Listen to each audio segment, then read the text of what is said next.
So last time on insert totally copyright legal dragon something B here, you all decided, hey, we're gonna kill that cult. You killed the cult, went on a nice little rampage, desecrated them all, got the skins off the guys' backs, got a level up, and Tulu, here you are. I realized I maybe could have picked up another fighting style. Yeah, you all leveled up. Yeah. Well, before we scamper off, was there anything worth collecting from here? I thought you already searched the bodies, found some magic swords, broke them down. Not got the bodies. Yours. I was referring to north of us, in that green section of the map. Oh yeah, I wanted to check out the green. To the right of us, where Sure. there's a area similar to the doctor's.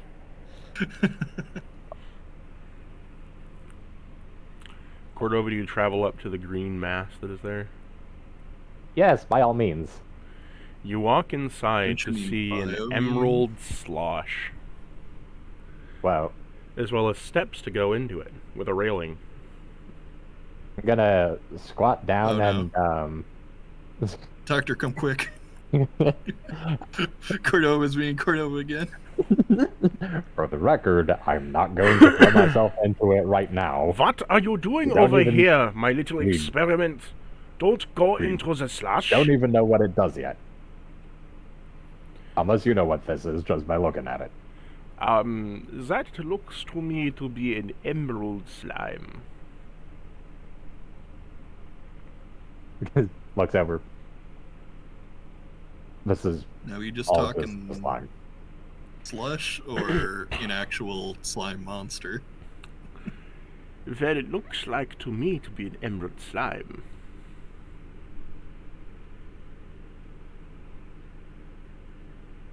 Take Do that you to want mean to, the monster. do you want to elaborate, or is that? Are you asking him to elaborate? Do Yeah, you I want was to, asking if that was just slush or monster. It is a monster of sorts. Normally they are docile, however they can be very dangerous as they eat the coin off your person. They also like to slither into the cracks of the body and explore.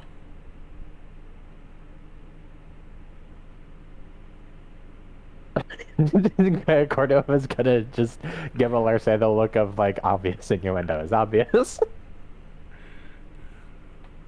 Oh. She misinterprets it as you are a big guy with a big area for it to explore. No. No, Cordova. So we already opened you up once earlier. So is it just chilling here, or? It's just there, swirling, sloshing about. Kind of looks like there's a mini pool in here. You gotta be sloshing me. Just looks back at Gortys is so do they just hang out, or what? Well, they usually expand inside of a room, and then they just normally sing and sit there, so people come around and they eat the gold, and then eat the flesh, and if you stick around long enough, usually they try to eat you as well. Sometimes they're nice and leave you completely alone. Sometimes they're worse and they explore your insides. Sometimes they're nice and just clean all the dirt off you, like a nice bath. Other times, well, you don't want to know. I'd like to start chucking my copper coins towards the end of the room for it to be. To its end of the room, or the end of the room here where the stairs are? Yeah, to its end of the room.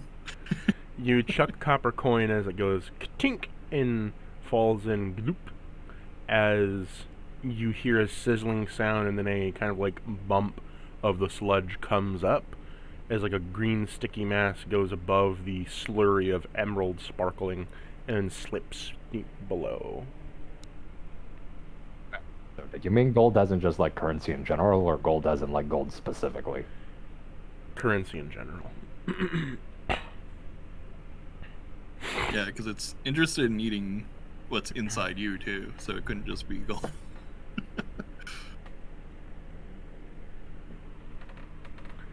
Maybe it sees you as the gold it always needed. Yeah, I feed it a total of 25 copper pieces, like I'm feeding a fish. A bit of green slime slithers up to the staircase.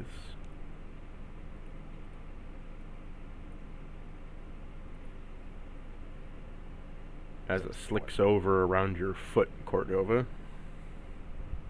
Okie dokie. Gonna try to shimmy back here. You drag it with you. Just kind of look back and forth. Like, is it still attached to the rest of the pool, or is Yes. it like Still attached to the rest of the pool. A good thing I took the tongue spell. I stick my finger and tongues this creature so it can speak and understand. Hi. Okay, this is really cold. The feeling that you have on your foot right now is a mixture of the inside feels very warm, while the outside feels frigid cold, and you occasionally are getting a little kind of pins and needles effect, like your foot's just coming back from being numb.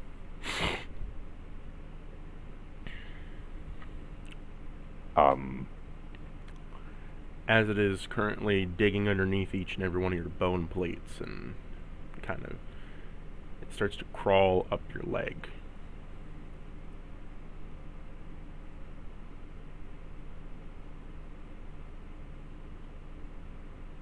Yeah, so So do you want to like tell it to stop or ask it what it's doing? yeah, I was gonna say like Alerce wouldn't like casted tongues on this thing, right? I already did cast tongues on it. It's Yeah. not speaking. Yeah. Hi, emerald slime thing. What are you doing? You see it pause for a moment, and then continues to climb your leg. Okay, so yeah, you know what? Where's my gold counter? Right now, it just seems like it's cleaning you out. Because like, Did we properly stitch up all your runes so there's nothing for it to sneak into? well, like it hasn't. Like he mentioned it's like, you know, going in, but he hasn't mentioned that it's like trying to like force the bone plates open, right? No, it's not trying to force them open. It's just kind of like, you know how like a cat will climb up someone's jean pant? It's kind of like doing that, except it's climbed inside your pant leg and around it, and it's going up both ways at the same time. Okay, that probably feels like, okay, this feels profoundly weird, but like at the same time, it's not like hurting me or anything. Where the hell did I put my gold? Can I like give this thing a It gets gold coin? up to your waist before it expands a little bit. This time, a bit going around your waist, some going to the other leg as it detaches. Some going to the arm and the wings.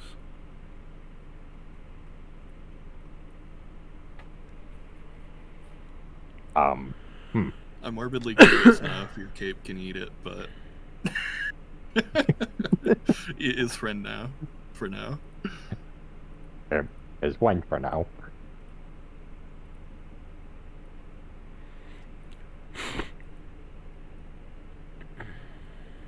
Okay, hold on.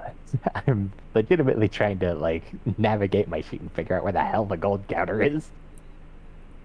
Because I swear it was on there at some inventory point. and then to the right. Oh, thank you. I forgot about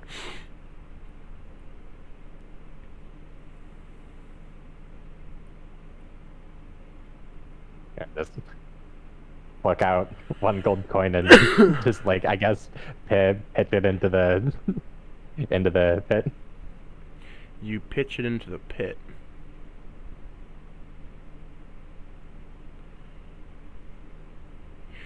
Make me a strength save. Oh boy. Oh no.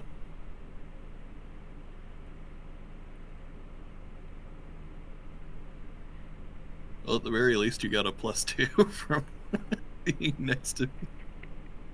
Advantage because because giants might, unless Figured. there's something giving me disadvantage. Nope. Nope. Okay. Strength roll, or strength save.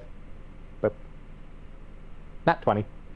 Okay, you stand firmly in place as they jettison off from you.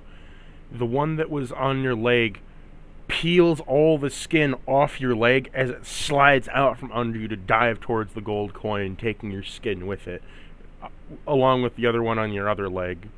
And then the one that was on your arm / your wings rips off 3 of the bone plates and the rest of the skin that was on your hand as it lunges for the piece. Boy.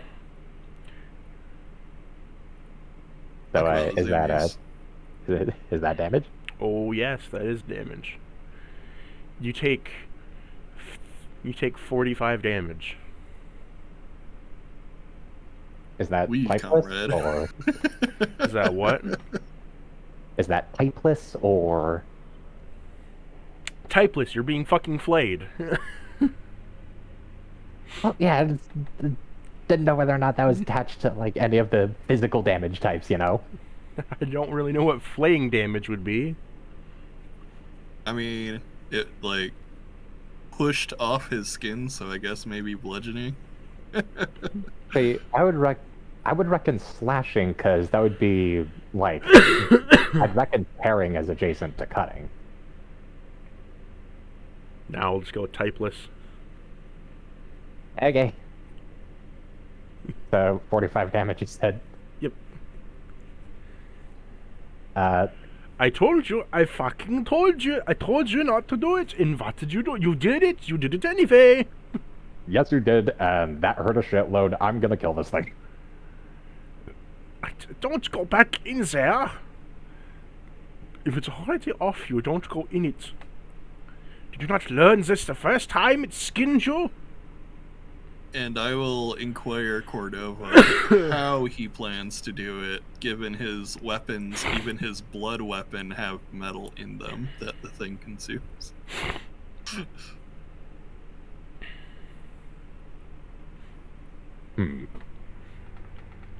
Gotta back up a few paces.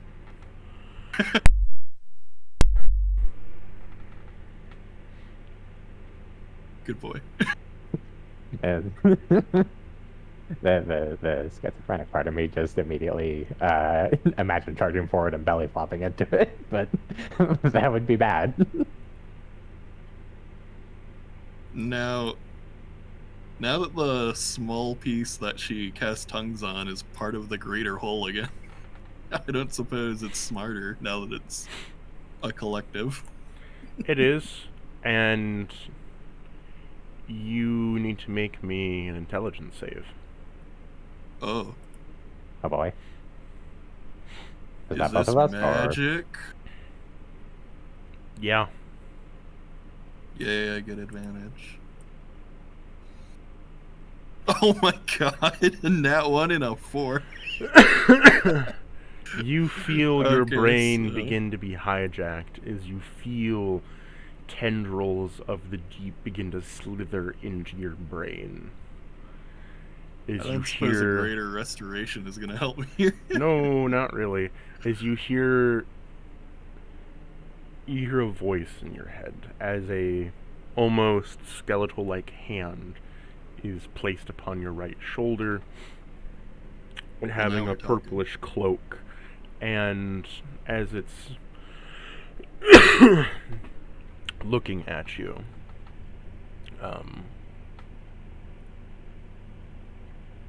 you do see a creature stare back. Let me get you the thing real quick here.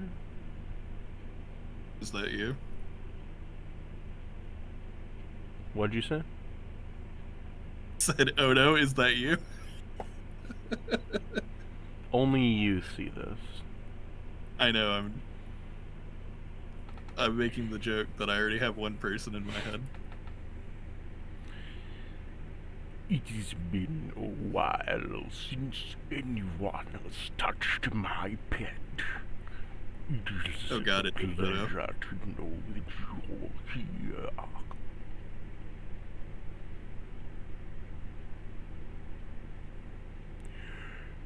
As the hand touches you, and you feel the tendrils worm their way into your head, roll me another intelligence save.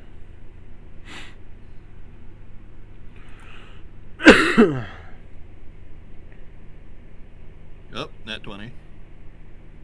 So, while he was able to read some of the information from your past adventure up to this point, as well as that you've gotten some of the rings of the Crusaders, the foe then vanishes from your sight, and so does the control over you.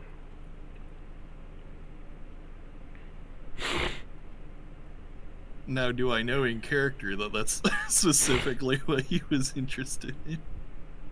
No, you just saw an old hunched figure in magical robes with tendrils of black ink coming from him in a small floating orb of darkness that above on his crown, who touched your shoulder, stared into your eyes, asked you a question, you passed out for a little bit, and then he left. Nice. Well, I mean, it's working so far. Cordova, I will describe to you the guy I saw, and I guess we asked the 3 Crusaders we know if it's a friend of theirs. They're at least familiar probably. with it, since he mentioned at least it being a long time.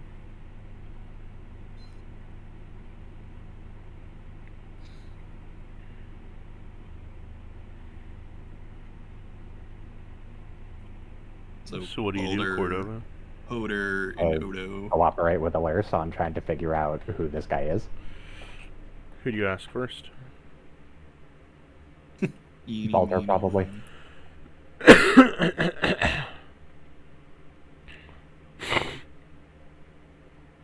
Okay. So, Balder says to you, you saw a creepy man who said he knew us? Huh. I don't remember much of my past that involves many casters of that kind of magnitude. I did kill a great many of evil fiends and liches in my day, all being massively slaughtered with my sword, the evil scum they are.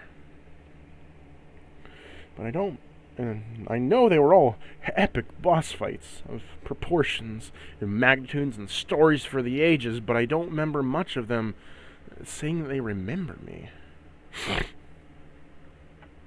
Most would just try to attack me on sight if they ever saw me. Hoder, how about you? Unless you got a name, I can't help you. Insert description. Doesn't sound familiar. You don't realize how little that narrows it down. Figures. By the way, we're looking at a emerald slime that went and tore off a good bit of skin and feathers. So how do you go about collecting these? You don't.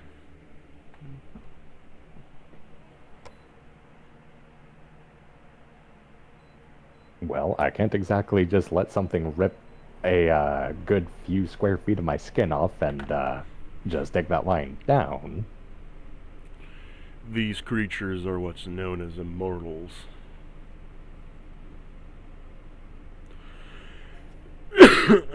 They're gem slimes. They represent a specific act, element, or thing, and they stay here forever, serving a singular purpose. They're more mechanical. They're more like a monstrous spell, a living form of magic.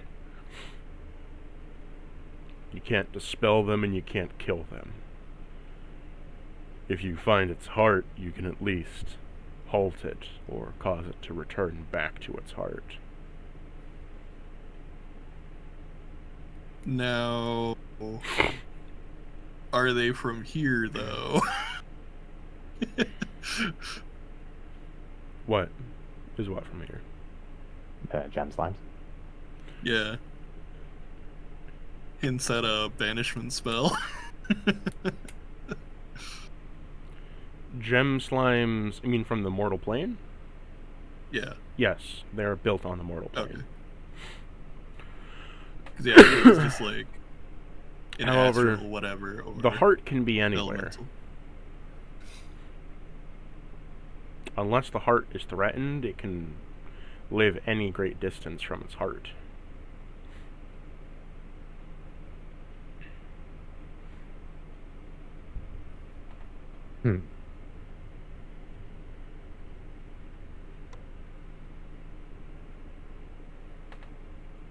Although the emerald type is more used as a messenger. You place it on someone or something, it sticks to them, and it never lets go. Why did you have an encounter with one? I did say that we're looking at one right now. And then Odo pops up and says, "Oh, for my fair maiden, I would love it if I could inspect your body to see if such a criminal has been laid upon you, that he might be hiding out somewhere upon your smooth skin, that I wouldn't want such a devilish fiend to be near you, my lady."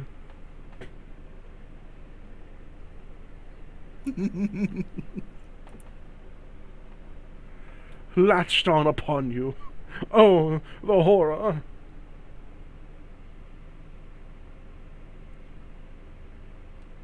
She's trying real hard to just treat this as like a curse, rather than him just being the worst. I'm gonna mention to Hodor's like, okay, so I take it there's a non-zero chance that it is not entirely decoupled.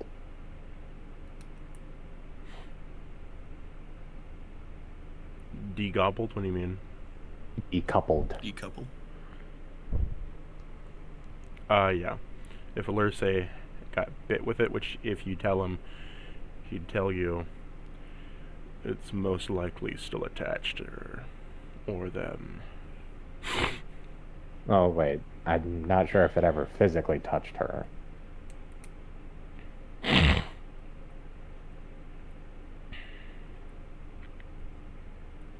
Because it definitely physically touched my character, but... all the pieces were ripped away from you, so it's nowhere near you. It's more so that you went into the mind of the thing, and then it took the advantage to link up with something. I got you. I thought maybe when I used the tongue spell, maybe. For why would you ever want to know the tongue of such a beast? Oh, my fair maiden, for your judgment soothes me not. Allow me to guide you through such trying times, that I may offer my services of masterful guidance, and that I may help you in this time of need. For I, the Saint Crusader, shall give you the guiding light of the most holy of advice.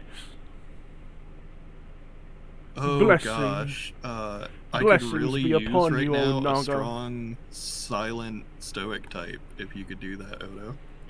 Oh, for I could be silent. However, my heart sings too strongly for you, for it shall always sing in bare truth the song of my love and admiration. For I, the Saint Odo Crusader, shall always be at your beck and call, here to feel your voice and fill your ears with my voice, with my aid. For you may need a strong and silent type, but truly you're asking me to give you the aid that you ever so seek, to give you a conversationalist. You're truly asking me to give you pure conversation, and to give you constant admiration. That is what you truly desire. You do not need to hide your feelings such from me. I can see right through them. Question. I'm tempted, like, as that started, to have just pressed the tongue spell onto the ring so that Cordova would have had to hear all that too. Okay, question. Yeah. What exactly is the like? How does the hypnotic aura potion function exactly? Read it out. When thrown, guess I wouldn't have to when waste thrown a on a spell target, either. they will obey one command with. When thrown onto a target, they will obey one command without fail. It doesn't specify like any restrictions of the command or how long the command can be word-wise. It doesn't specify how long that command will last. They will obey for the round of combat one command without fail. So, same as the command spell, singular word. One command without fail for that round.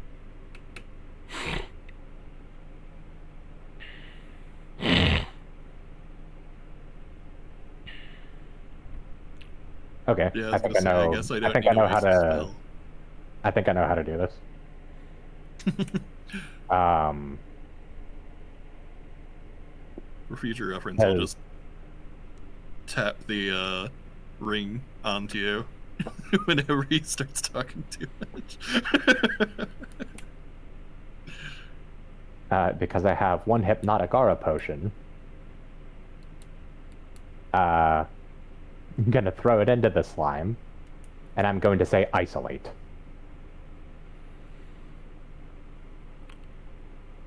As you toss it into the slime, and you tell it to isolate, you see it begin to swirl down a drain almost through a crack as if it is going somewhere. And hopefully that means it's no longer connected to Alerce. No, it was never connected to Alerce.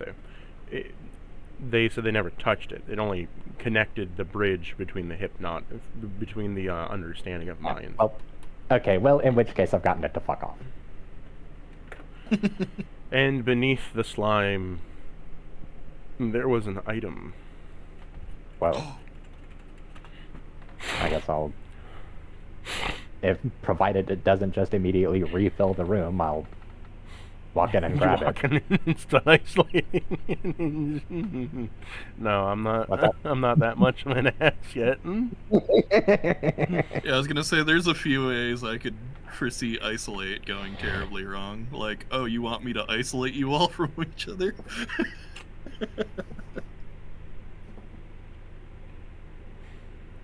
Well, that would kind of be cramming a command that is longer than one word into one word, though. Well, I mean, it's up to how the creature interprets isolate, isn't it? Yes. Well, anyways, I'm gonna walk in and grab the item, whatever it is. Okay. I pull it up for you here.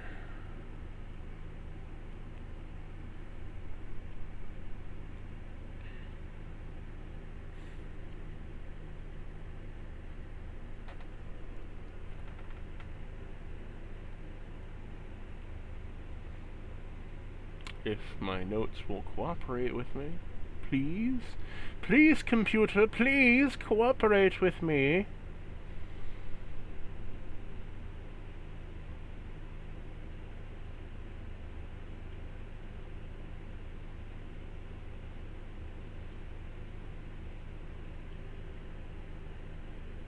You find the hilt of an axe.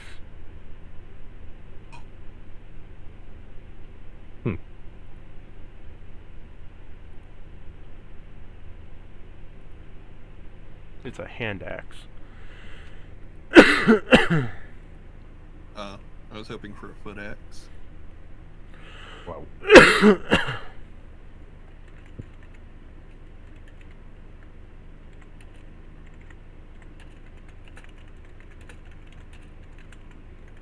Or a hilt for an axe body spray.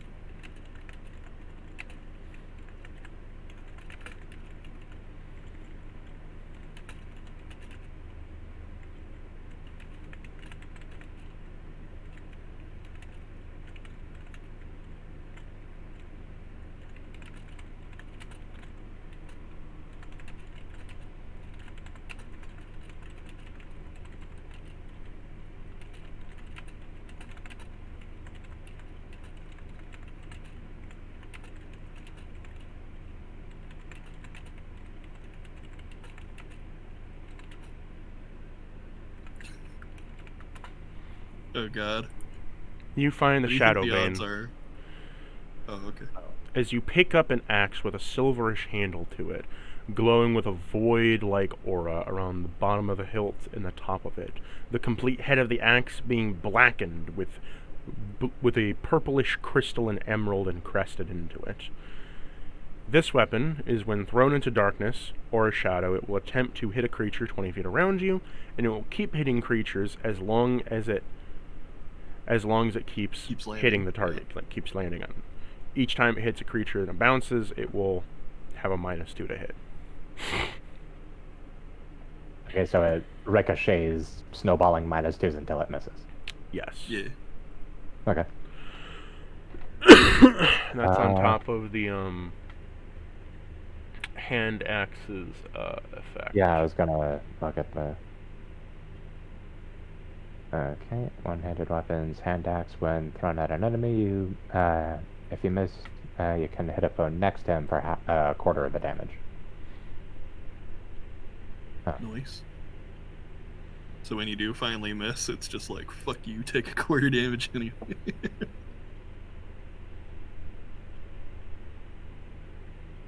Pretty much. I was gonna say, what are the odds Alerce has secretly been jealous of all of you, since she's been the only party member who hasn't had a ominous voice in her head yet, trying to take over her mind?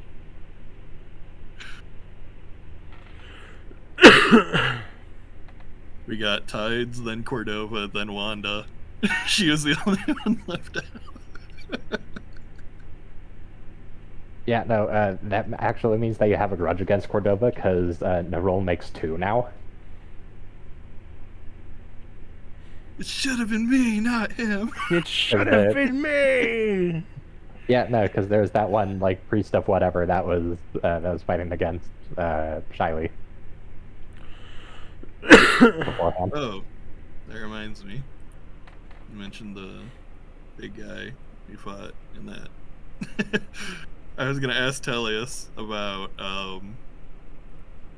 the big guy from the last fight. Here she seemed to know and recognize. You mean Captain Gilgash? Yeah, Captain Bullrash. I used to be a part of his company. A long time ago. Understood. I didn't like what they were doing anymore and what they turned into. So I left them and came to these parts to help out whatever I could doing courier trading between the different parts of the area. And along the way, I picked up a few things, and it's kind of how I am now. I don't suppose that would have explained why you ended up in a heap of bodies, would it? A little bit. But that's a story for another day. And now you know the rest of the story. You completed support conversation C.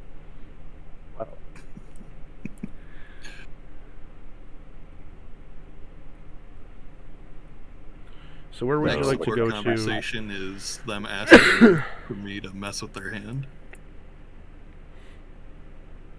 So, Nani? do you want to go to the south area, or do you want to continue down this hall? I believe we were going to explore this next. Yeah. Just because It looks like a camp similar to Gertis's. So you look down the hall, Cordova. You go down the hall, Alerce, I guess. As you walk down the hall here, Cordova slowly stomping behind, step, stomp, fucking tuba song, womp, womp, womp, womp, womp, womp, womp. And meanwhile, I take it Gordius is probably fucking, like, grabbing all sorts of, like, organs and crap from the fallen cultists. Meanwhile, yeah, Gordis is just, like, looking all around at the body. He's like, "Oh, this is so wonderful! Ho-ho!" Oh, Which we can probably get towards updating those counters later. You see a body, you see a room full of bodies and dismembered parts, just like Gordis's room. Hey, Gordius, is this one of yours? He just shouts down the I'm hallway. coming, 1 minute! There's so many splendid parts all around, and you just see back there as Tellius gives a gruesome, grisly look of, what the fuck did I just witness? As he's running, holding someone's spleen. okay. He's like, "Oh, how does that get there? Ew." Tosses it to the ground. Anyway, prestidigitation takes the blood away. Just rips the fucking coating of blood off. Okay, yeah, sure, whatever. Is this one of yours? "Oh, this used to be my other office. After I upgraded to my second office, it was much more spacious and too cramped in here. Uh-huh. I used to make bone cakes in here."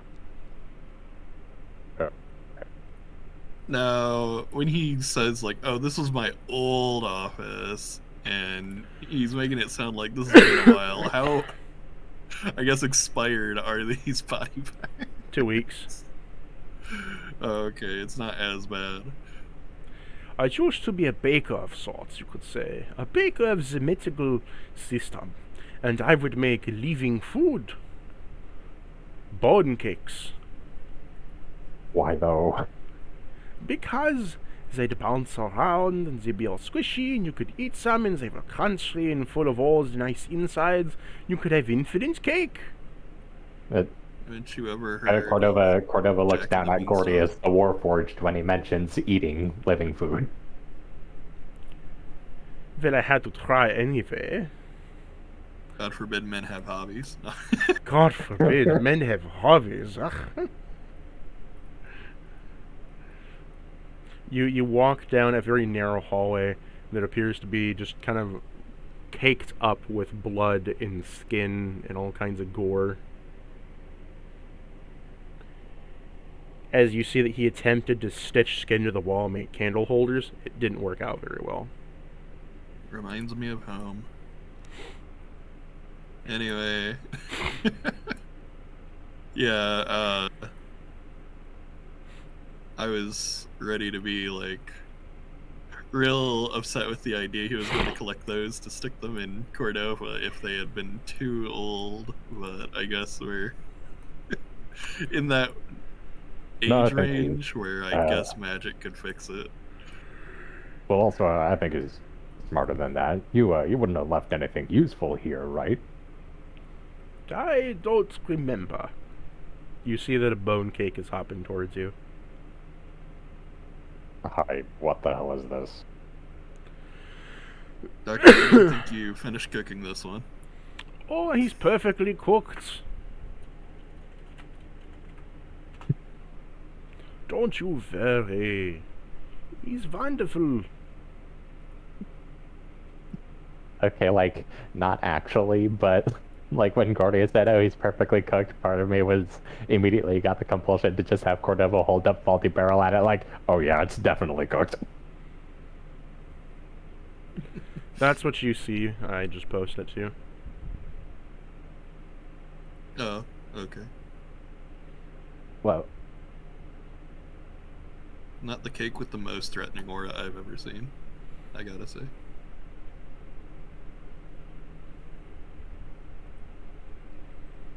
As it just hops forward, smiling. Says, "Hello, my little friend. It's been so long since I've seen you. How have you been?" And he's petting it like a dog. "Oh, such a good boy." And he takes the cleaver out of its head and slices a piece of cake off. "Here, eat up. It's very good." And hands Alirce a slice of cake. She takes it Do you eat and it? tries it. It tastes like a angel vanilla food cake, surprisingly, but kind of dusty, like someone put a shit ton of protein powder in it. It has a crunchy outside, as it's shaved bones on the outside. And then you get to the middle of the cake where it all of a sudden is extremely chewy and kind of meaty tasting, where you find out that it has marrow, cooked marrow on the inside of the pieces of cake.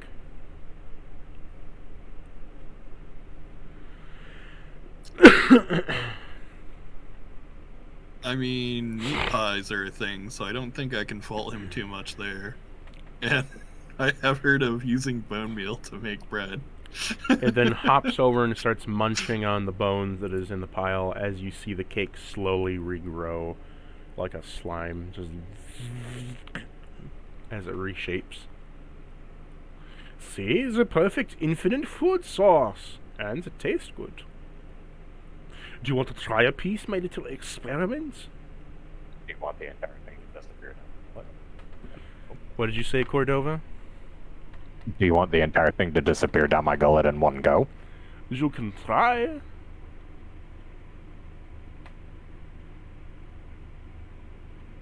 Well,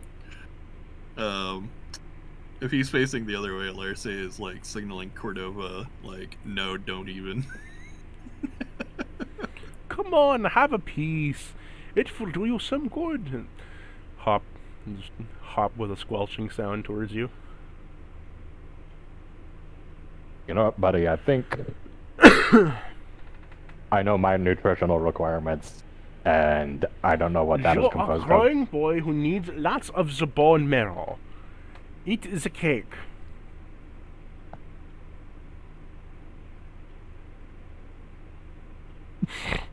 Okay, I'll have you know, I think I have plenty of bone myself.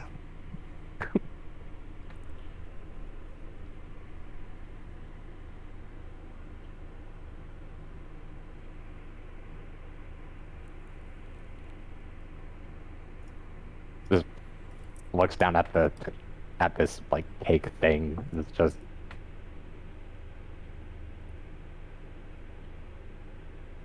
you know what? Fine. It's just gonna fucking pick it up and just pop it in his beak.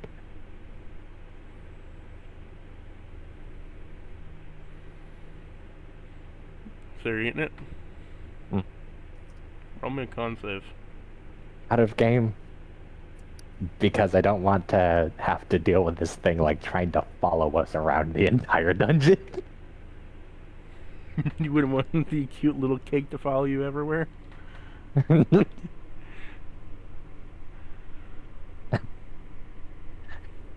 Yeah, that's exactly what's happening. Hilarious. Okay, so you said con save. Yeah. Is this a poison Friggin- attack? Depends.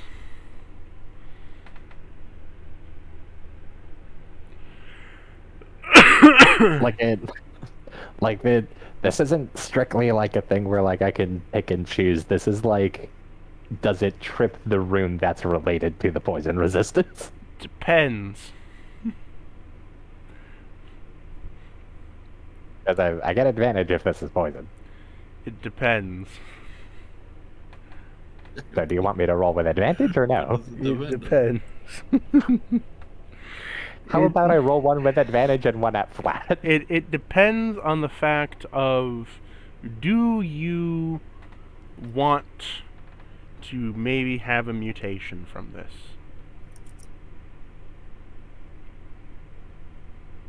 You know what? Because I can't go 3 sessions without gambling with my character's permanent state of being. Why the hell not?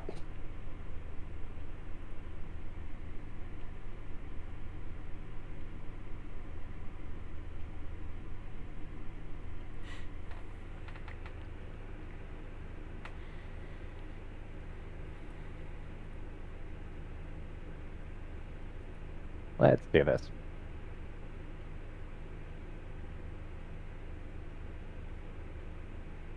Because, and the main reason why I'm saying sure, yes, is because I was literally looking at the bone mutation like earlier, like right before session, and was thinking like, huh, when's something like that gonna pop up again?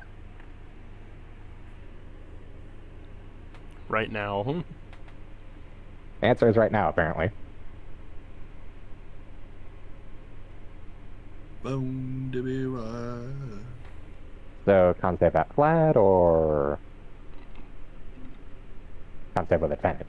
Do you or do you not want the mutation? I believe it was don't do at advantage if you want to get the mutation, because if you're doing it at advantage, you're trying to resist the poison. Okay, without advantage, that is 13. What about a +2? 15. Okay, you mutate. Oh boy. Here we go. Bone to be wild.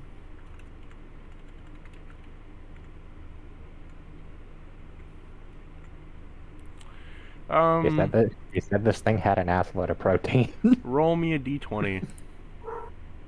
Oh boy, here we go. D20. I got beam bomb. 17. Okay. Do you have the soul mutation thing in your homebrew archive, or is it still in your DMs?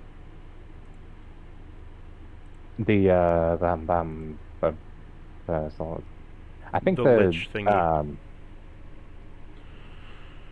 I think the bulk of it is in the DMs, but I do have the counter in the Okay. visible in the homebrew thing.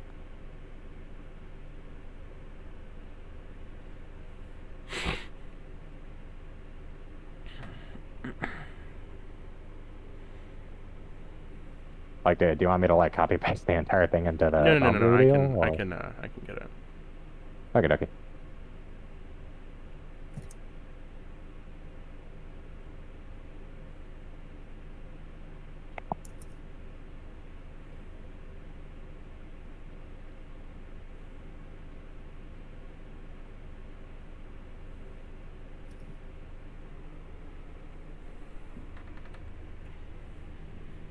Okay.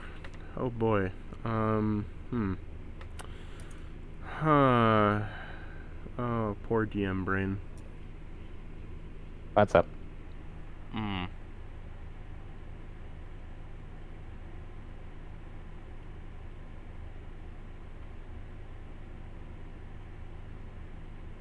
I'm curious as to whether or not this is actually gonna like end up affecting the bone structure again, or if it's also like if it's gonna do the muscle structure instead. Because you mentioned this thing had an assload of protein.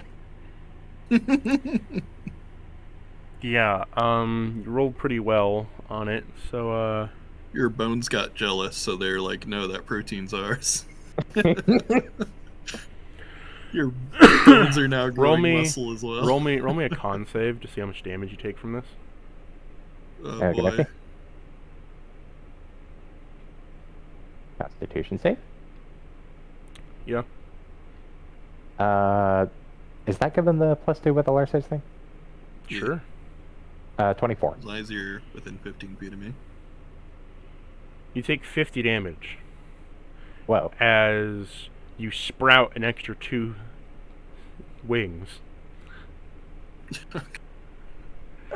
Son of a bitch. From your back, as they immediately rip from your fucking spine and jettison outwards as 2 bony appendage wings that are slowly growing in muscle on their own.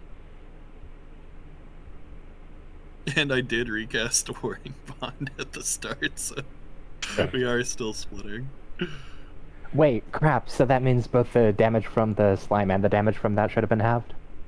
Yeah. Crap, I don't know what my original HP pool was.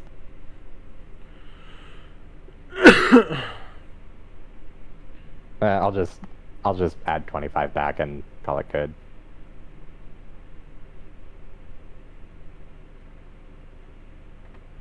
Oh wait, okay, so the last damage before that was 45. So just minus 33 from your total.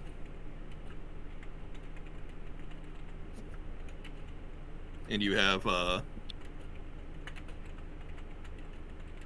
20 bonus HP from aid, and then 2d10 from a hero's feast.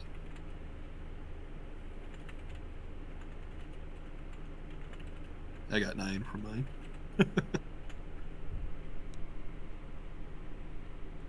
Okay, so just adding both of those together and then reversing half of that, so I just added 47 HP back. Gotta love it when I manage to not, like, Rube Goldberg, a simple fucking process.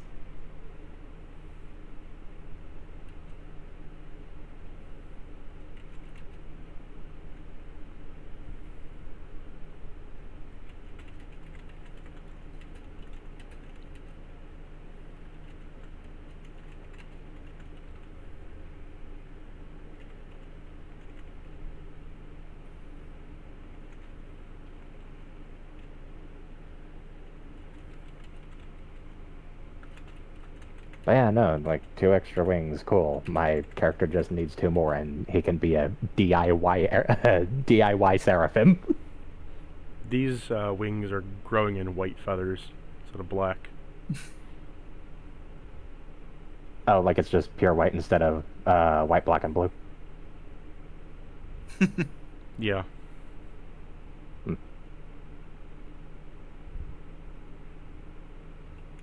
The dove jokes continue.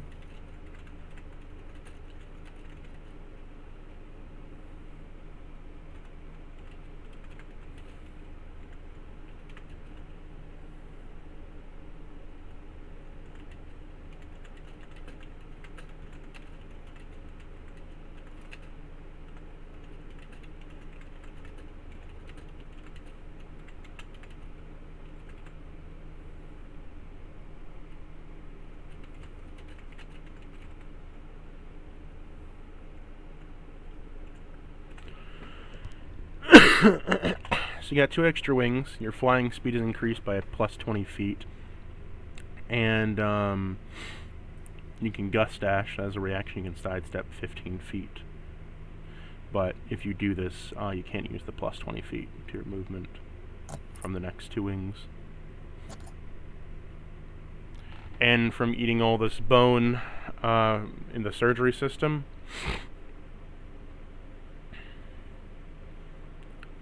Surgery system. you increase your bone by 2. Your bone level by 2 from the surgery system.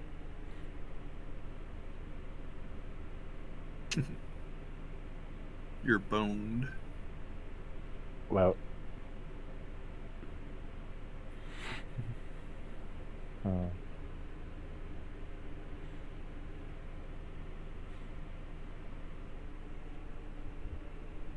So I increase, like I get 2 points to just put into strength checks. Yep.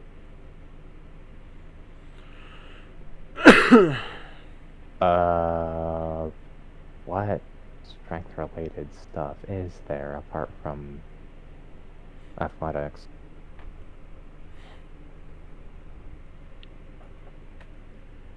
So you can increase one of those strength checks by 2.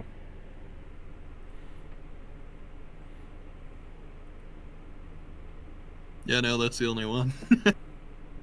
WotC be like that.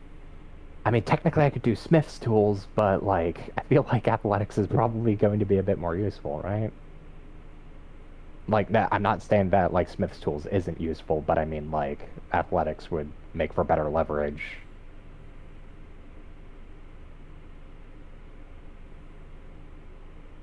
If you wanted to min-max, you'd put in your Smith's tools, because you're already gaining a plus to your kaiju checks for all other checks based upon them. I was also gonna say, you're probably gonna be more worried if you fuck up a Smith check than if you mess up. Wait, just a athletics check, because you can re-roll those with your Indomitable, right? No, Indomitable only works for saves.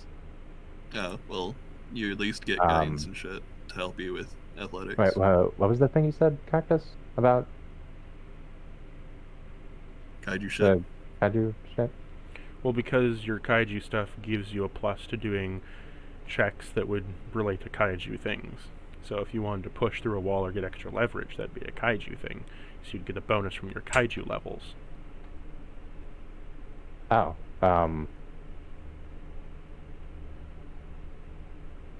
oh, okay. I forgot about that line, or I just didn't see it when you put it in there. Okay. Also, Yeah, remember that's fair. now, I'll,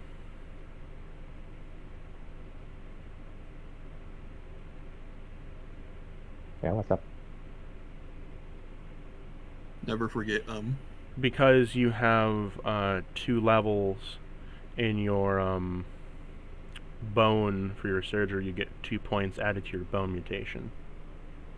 Sorry, plus 4 points added to your bone mutation. Because each level for bone surgery gives you a plus 2 to your bone mutation stuff. So you have a plus 4 into the bone mutation.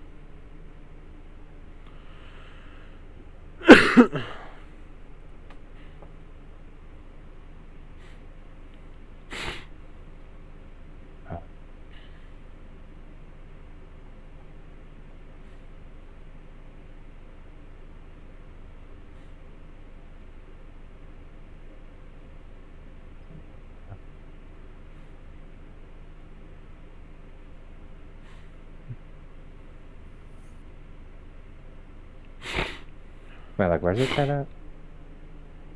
So, when reading in your homebrew archive, for the surgery system, there's the bone, right? The original bone, every 25 bones, you can do a surgery to increase your +1 strength check, whatever, right? And then below that, and then after all the surgery is done, right, then for bone is, you gain an extra growth in bones, allowing for +2 for bone mutations. So, scroll back up to your necromancy system with the souls and shit, you get a +2 out of the 100 for bones. Sorry, +4, because it's 2 points into surgery bones is 2 points, so 2 times 2, 4 points into the necromancy thing. Oh, okay. I thought those were the stats for the master surgery things. No, you already have the stuff below that. So just okay, so right below the surgery system, you have the stuff for the surgery system. You scroll up, and right below the regular potion stuff, you have the other table for the necromancy stuff. Remember, because you need to consume souls. Yeah. So just But add you to the have- bones on that. Yeah, you just add to the bones side, which is a +4.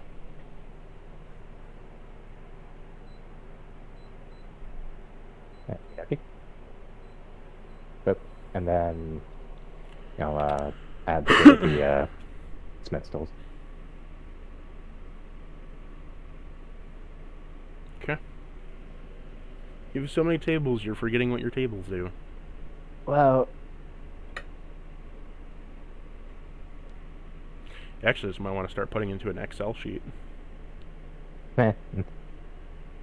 Yeah, let's table that discussion for now. Yarhar Fiddle McD.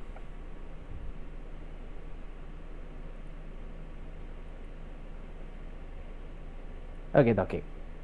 So like that's everything from that handled, right? I did remember to put in the extra fly speed. Did you? Yeah, I'm only allowed to have either the walking speed or the flying speed visible on the sheet at any given point, but I did open it up and edit the flying speed. Okay.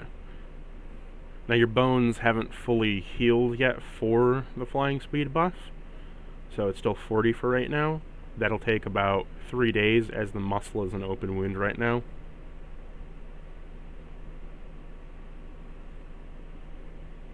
Right, I thought the well, I I guess the wings would be part of the torso, wouldn't it? Okay.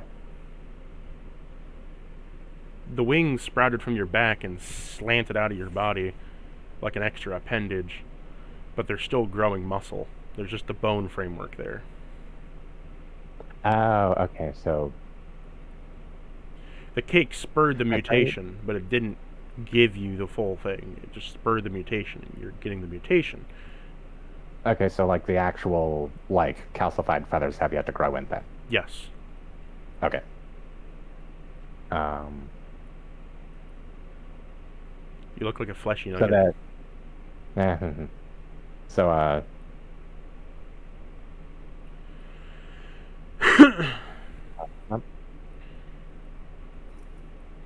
so I take it that also means the like 15-foot sidestep reaction is also not available until then? Yes. Okay. Oh, very nice. You finally... Looks like you have finally grown in some new wings there.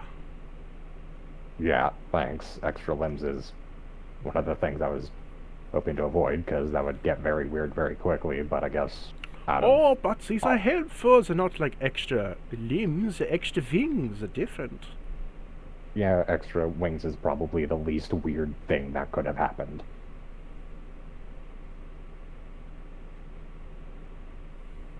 Think of it this way.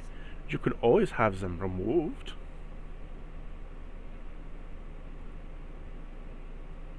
I'll think about that. We'll see where this goes first. We'll try winging it first. You know, where I'm from, the term wing it actually means to run.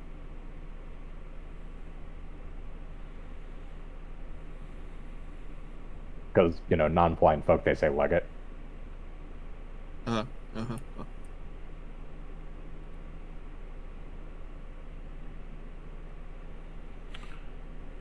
you say to a pirate who has a peg leg to just get a leg up on things?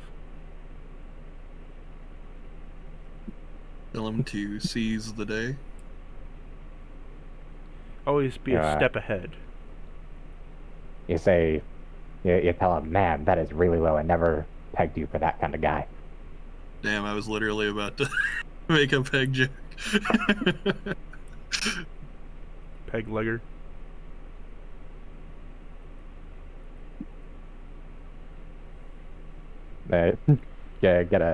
Extract a bullet slug from him. He's like, don't worry, we'll get you patched up here in a sec. So what do you want to do now that you have explored this area? Is there nothing more to see? Cordova cannot fit down there. Now what if he were to drop his rune giant thingy and then squeeze? He still cannot fit down the narrow hallway. Even if I'm like that. Like you still cannot fit the narrow hallway. Half his side. You mean like that hallway that's up there, or this hallway here? Or this one here? Why is my... You cannot fit down this narrow hallway that Alerce is currently in. Whoa. Well, Whoa. You turn the corner, Alerce, to see there is a bunch of skin patched up on fleshy bags of meat with red eyes all staring at you as they look over to you. Who's dragging my token? Says GM. I'm not dragging your token. Well, it says GM as you're moving it. Says Cordova's dragging his token. Well, yeah, I was having my token dragged around. Hold on. Alers, can you move again?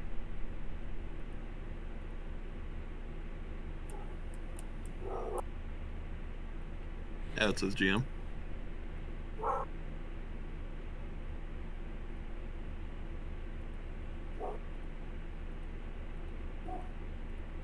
All good? You're not attached to anything. Yeah. I disconnected us back when I started moving in. Yeah, reload owlbear on my end. So you turn the corner to see all these red eyes that are staring at you. Now we talking boneless. The undead that are just stitch skins.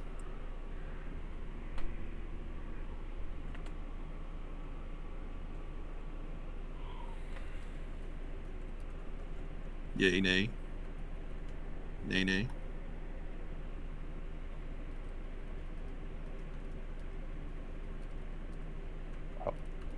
I think someone's yelling, but puppy. You lose them? No, I'm here. What do you want to speak in? Oh, I said, are we talking boneless? Those undead that are just like stitch skins that have become animated? Yeah. Gotcha.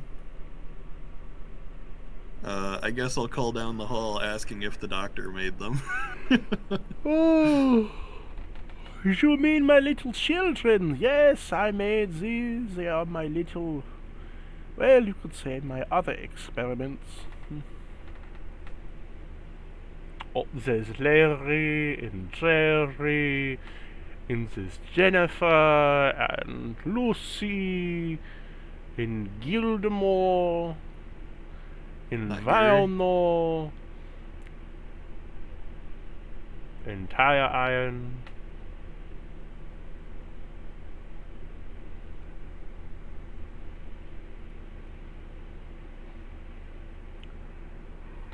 They all look at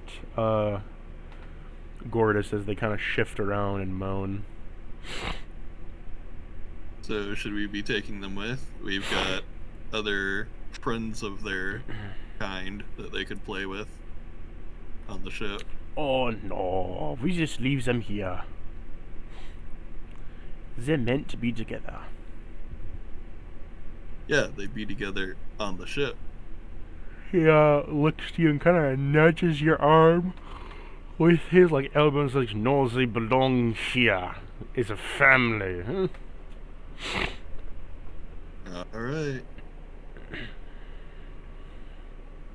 Well, if that's everything, I guess I'll be head right on back, out. my little ones. I'm going out to get some bread.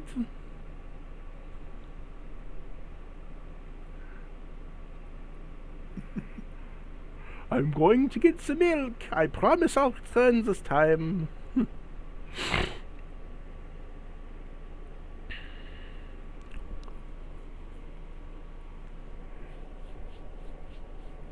Coming, Cordova. Hold on a sec.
Do you need us to pause, or?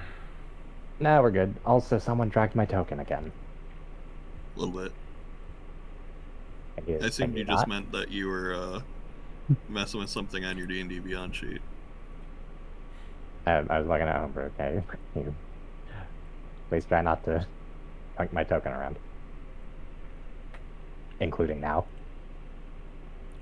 I'm not touching it now. You were touching it a second ago. Please stop. No? I don't even have my own token selected. I can refresh if we want. Cactus, was that you? I tried moving the map and grabbed your token instead. Okay.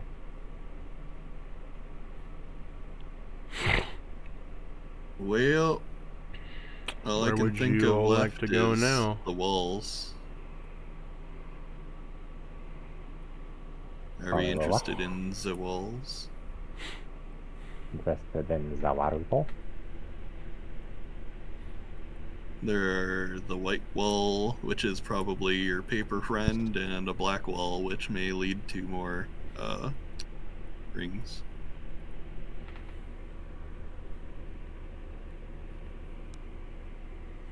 Hmm.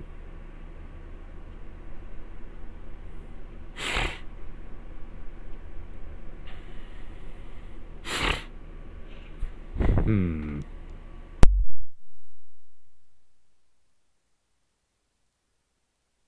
Hey, Tellius, do you know this guy? Nah, Cordova's gonna point at the door. Who are you asking? Tellius. Tilius.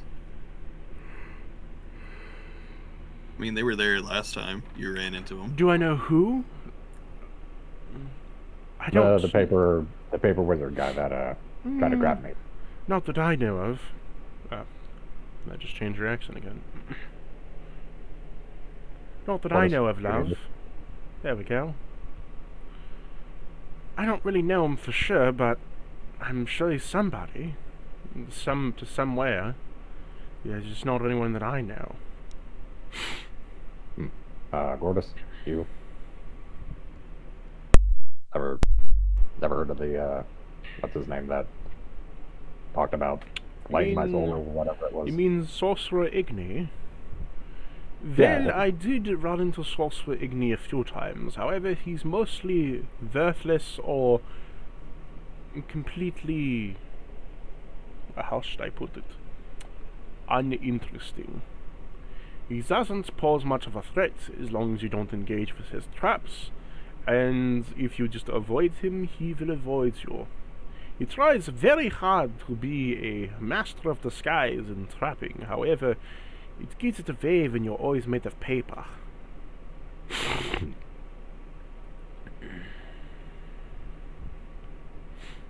Flashes back to Pokemon Ruby and Sapphire with that guy who always disguised himself with like a cardboard version of the background. Do you think Igni always has like the fucking like Metal Gear Solid like sneaking music playing in his head? Probably.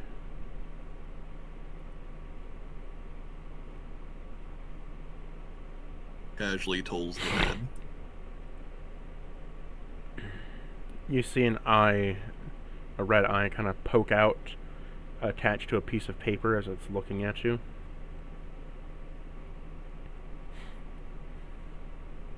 Roll me a deck save. Alert Great. save. Cordova's gonna hold up the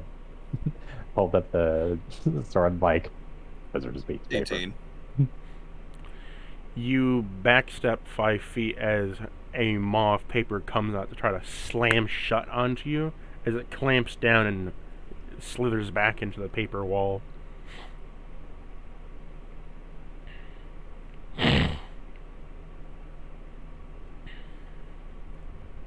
All right. Well, what's behind this door here? Find out. Alerts, do you Yeah, want to she's open just it? I don't want to Preparing to trample. keep blasting. What are you blasting with? For now, we're just annoying him with Toll the Dead. Oh, Tellius is going to firebolt him. I mean, I don't have fire. I'm a poor little cleric. That's why Tellius is going to do it. She just kind of like takes her axe out from behind her and just points it at the wall and says, "I'm getting real sick of your shit now." And upon doing so, is catching on fire. You see it kind of like in a cartoonish animation way, just bounce around a little bit, trying to put the fire out, as he then slicks away into the wall. Thank you, Tellius. No problem. Any time for you, my friend.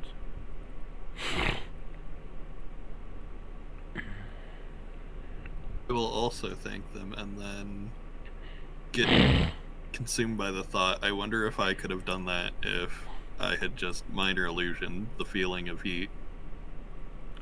You walk in, halt for a moment. You walk in as you see there are several coffins, each with a different weapon mark on them.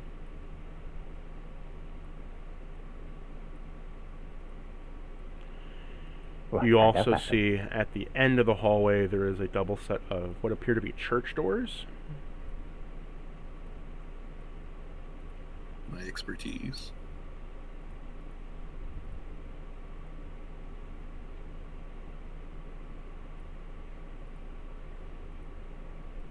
Coffins clearly marked to designate some famous warriors. Reminds me of my youth. Oh, I mean, my first thought was to put the corresponding weapons inside the coffin. Thinking about it, I'm not entirely sure what that would get us.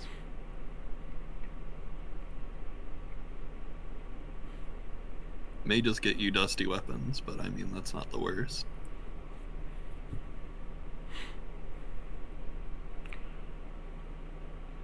I can tell you what each of them are. Yeah.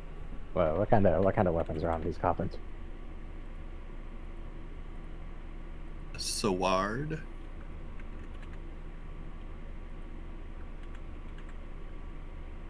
Oh. Ow. An axe. You just made me question if I spelled that right. I would have gone with Fuck you! You just made me question if I spelled that right or not. Fuck you! I pronounced every single one wrong. What with bow? Bow. I'm like, did I spell that right? I'm like, no, fuck you! They're spelled the same. Luncy. I hate it.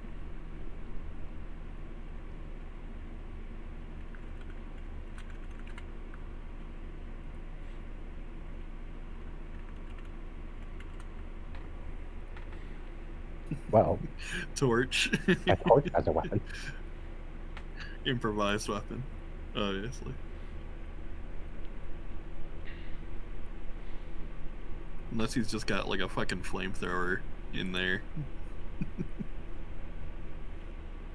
At the far end of the room, there is some writing on the top of the door, as each of these are marked with a different weapon. Cordova, on the far end of the room, there's some writing on the door.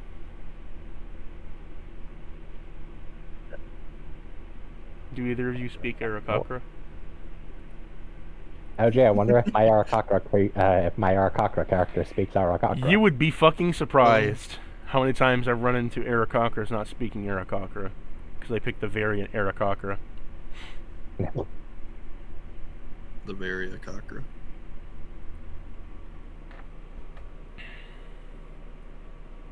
Okay, so like, call me an agent of chaos, if you will, but like, when I go to run like fantasy campaigns, there is no common, and I deliberately have all of the species written as unless your background would indicate otherwise, you would most likely know this and such language. So, you know, it's fully planned to where if I go to put together a more globe-trotting campaign, the entire party would have to pick a language to settle on for a common language.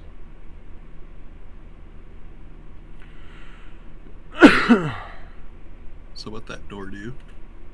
I'm typing out what it says. It's another no-roll rhyme.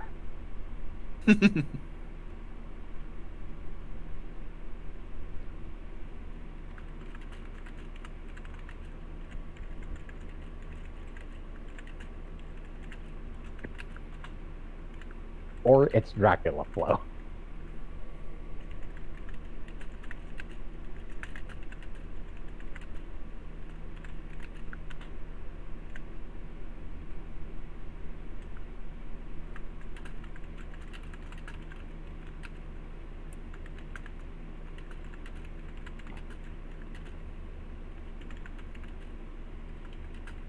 You know how the Nilbog is just goblin backwards and the crow are just orc backwards? Do you think they came up with the drow by just putting word backwards?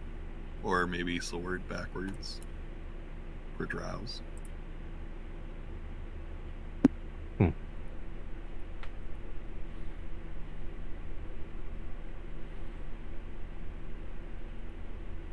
To all who enter our gates, the past holds our resolve. Forgotten our arms of war, let me rest of what I once had. Let me rest with what I once held. To reach the final death, I need my friend to blow. Okay, do you want to rephrase that last part? No, I don't. I want my friend to Okay. blow me.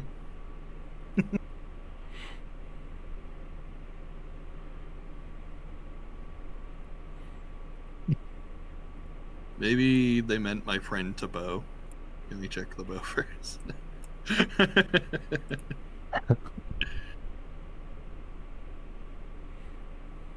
Or we take the torch, and then we need to blow out the torch.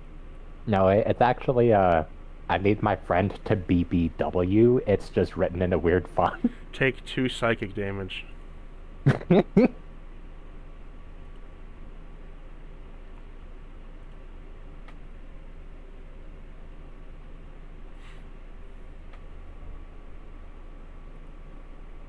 Actually, yeah, I'm doubling on torch because they say to leave the weapons. So, do you open up the coffin of torch? Yeah. You open it up to find an air genasi inside, sleeping. Holding something, but there is nothing in its hands.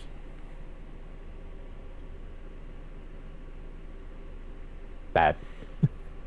What if that Urgenati was the friend in question?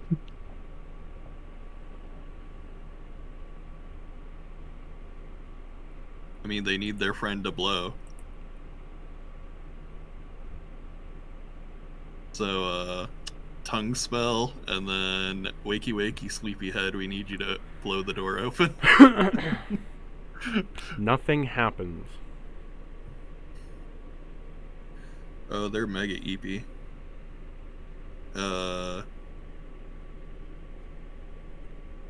Well, we have, what is it, greater restoration that helps sleep.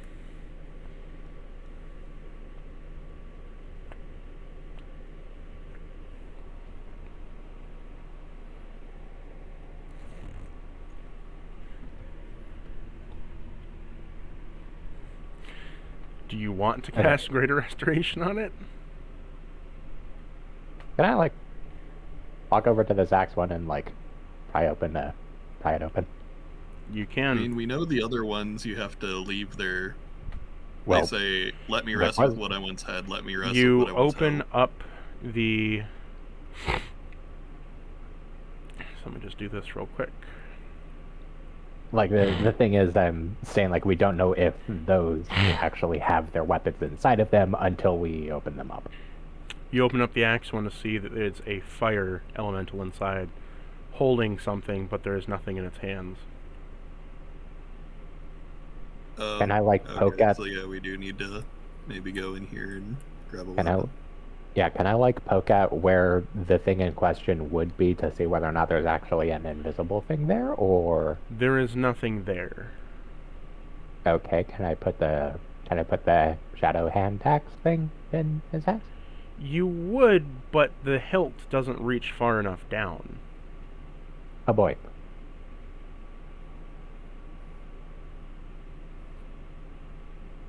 What if I smith it to make it to give it a longer hilt? It's just like, fuck you, DM, I'm getting rid of my new magic item. I'm using that brand new smithing system. Even though that hold on a second, if I remember correctly, that was very clearly It doesn't meant for affect non-magical weapons. non-magical weapons. Yeah.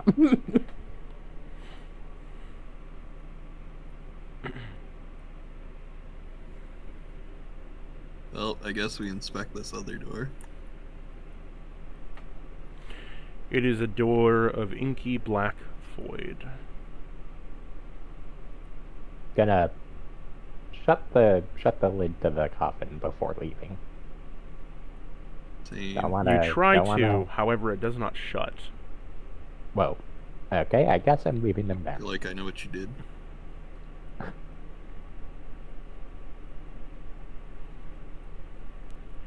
As you... Oh, Owlbear's lagging, I guess. So as you moved over here, Cordova, right? You see that some embers are slowly fluttering out from the door. Whoa.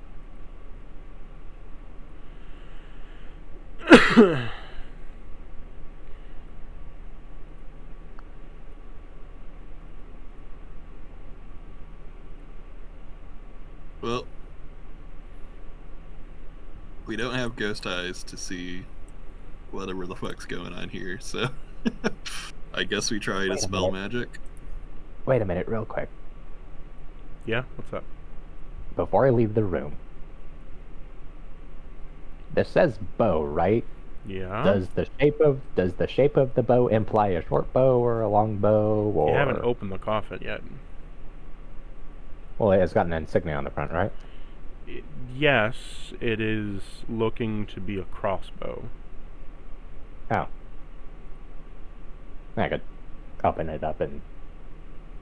You saw some fire started leaking out here, so we might be on a timer, and you want to make it shorter?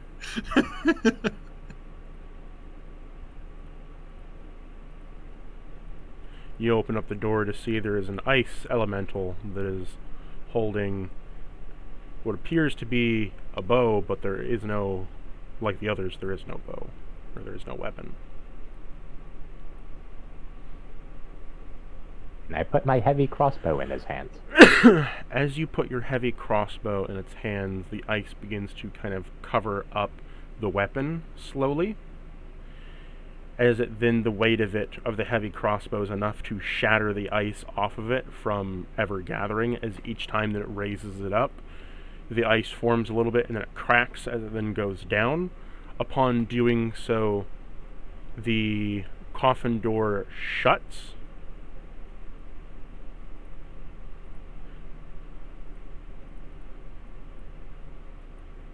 And glows a bright blue color from the inside. Okie dokie. Let's hope you can get that back later. It didn't have anything like magical or modified about it. No, it was modified. The heavy crossbow? Yeah. How so? I think you put a net attachment onto it. Oh, yeah. Of course I did. Right, I think that was like one of the first things that I did to like start doing smithing stuff. Okay, well, it shouldn't be that difficult to replicate. Shouldn't be. Unless I've suddenly forgot how to make net attachments. Yeah, how does a dispel magic do me on this one? It dispels the darkness upon the door, in which then you realize it is just a normally locked door. Well, maybe I should unlock it. Yeah. Sleight of hand? Athletics. Oh, you're gonna break it down. Yeah. Yes. We made the joke like 8 times, and Cordova finally remembers the joke. Roll me athletics.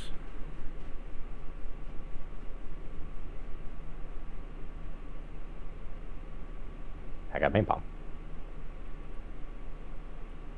What'd 17. you get? 17? Okay, you crash the door down.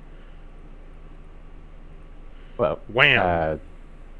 Okay, so like, what is that? Because I want to do this like right now, so I don't forget about it later. The casual leveling thing. Casual level. Around, crushing, lifting, carrying people. Oh, would this count as like breaking down walls or? Yeah. Yeah. Okay, so just 10 onto that. Now, if you dance very well, will that be counted as breaking it down? Take 2 points of psychic damage.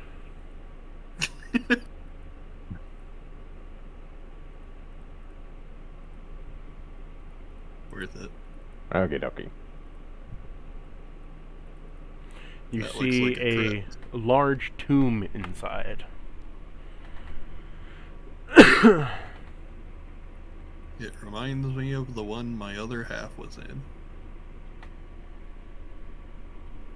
Actually, question, would, like, since this is like a roadfolk area, I guess, would Cordova recognize the purpose of this room and crypt? Like, who exactly would likely be resting here?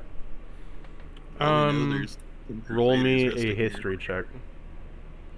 Advantage, disadvantage, or are you just going to, like, modify the Advantage. DC appropriately? Okie dokie. And I'll give you guidance. You don't need to, because nat 20. So, while you aren't part of this tribe specifically, you do recognize the symbols at least for what they are used for. So, in Birdfolk society, you are made of mostly warriors, right? And people who can do magic are quite rare in your society, as well as people that can do magic in general. That talent doesn't come around often, because the people that can do magic, not people born with magic, like the Steel Feathers, where they can, like, manipulate lightning, right? Which is more like nature magic that what dragons possess, right? Yeah. Like, actually wield magic.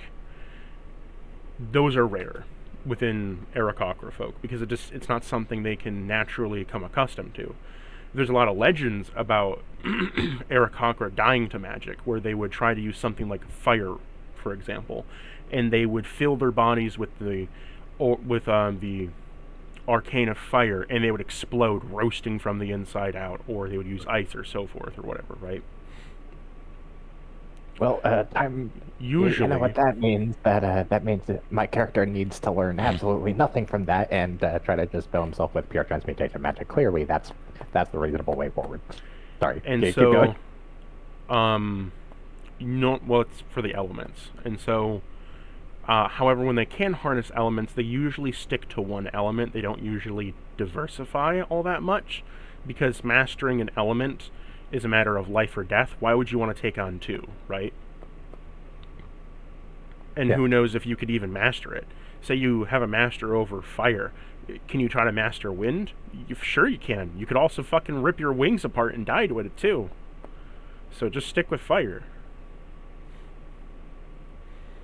And so when they die, though, because they don't want the knowledge to be lost, they will often, instead of waiting for them to die, wait for them to grow old and stick them into a magical tomb, where they will slowly de-age inside the tomb, and when they're reawoken, they will awake a little bit younger to serve again, and then go back into the tomb when they're done serving, and then de-age a little bit and heal.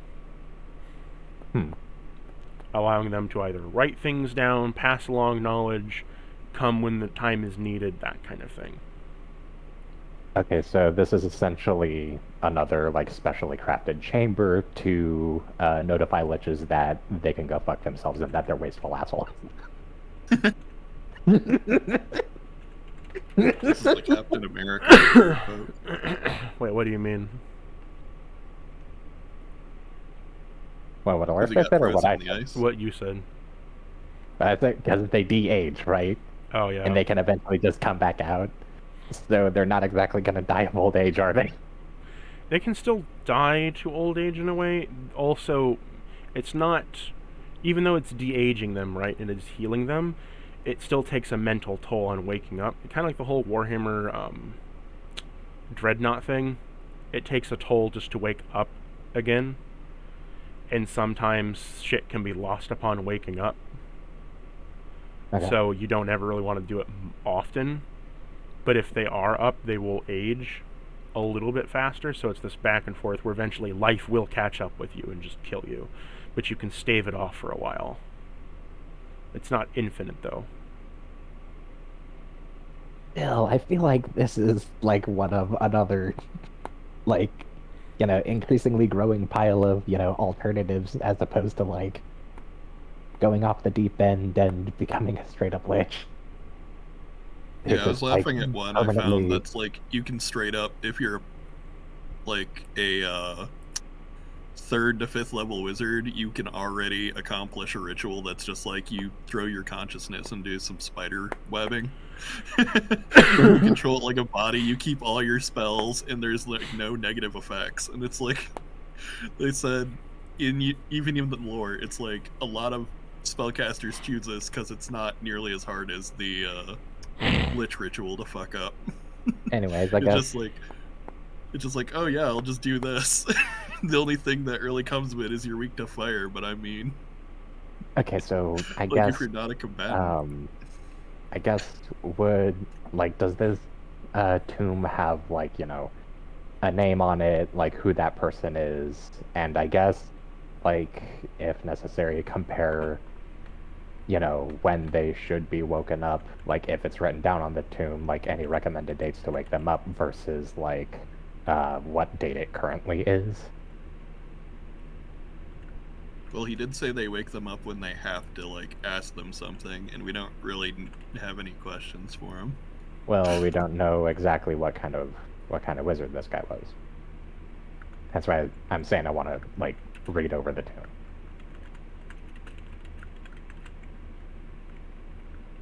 Who needs wizards, right, Tellius? You see a name on it, Tulosk Ruger, Queen of Frost.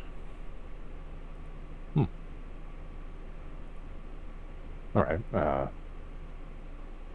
looks like this one's a cryomancer. Stay frosty. Yep.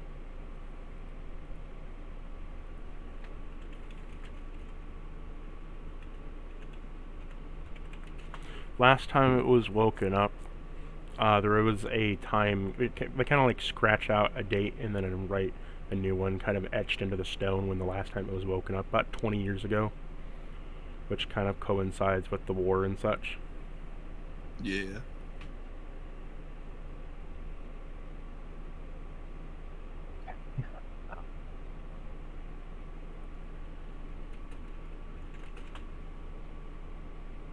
Maybe don't wake this one up now.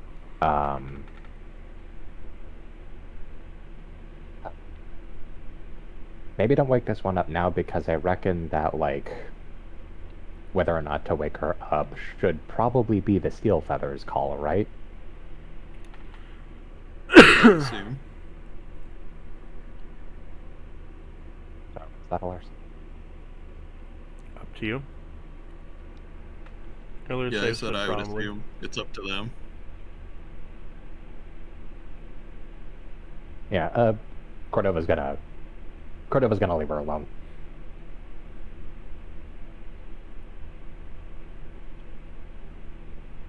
I don't know unless We'll like be she sure to unless she lock the door behind us. Oh right. I was gonna say like unless she like had, you know, written on the side of the tomb like Dulosk here, if X, Y, or Z happens, wake me up.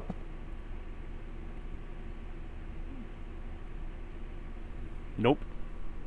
Nope. Okay. Gonna leave her be then. I will show you an image of what she looked like in her prime, though. Okay.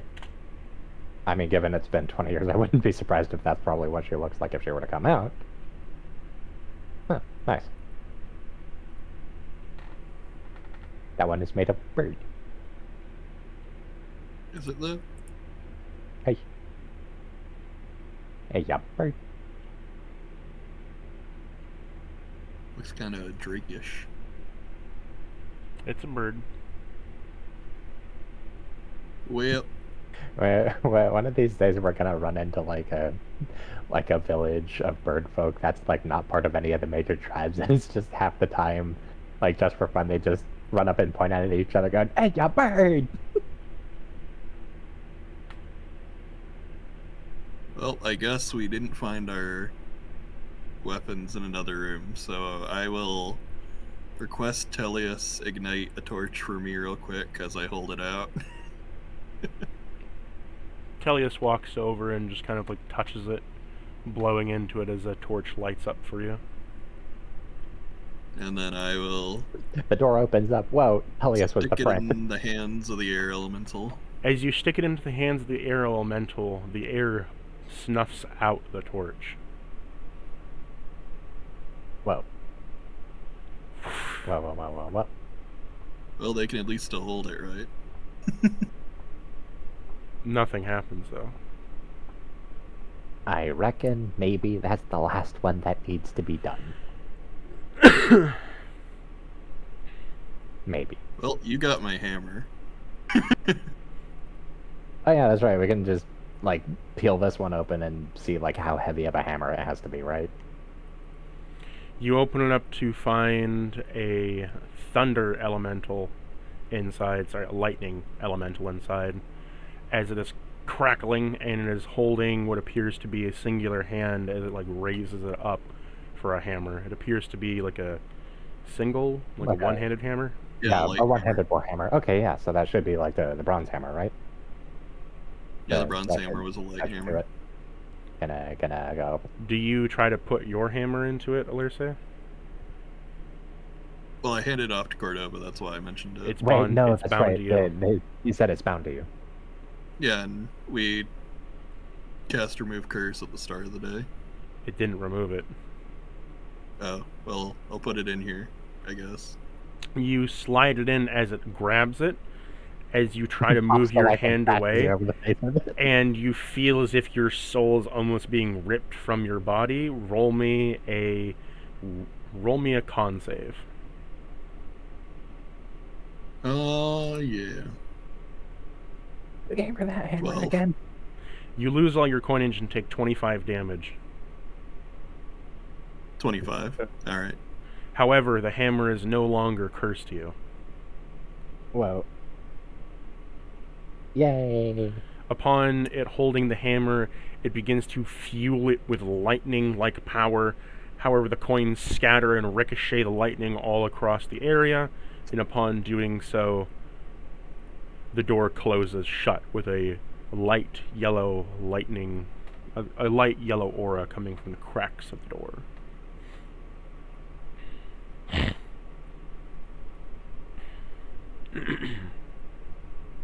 Now.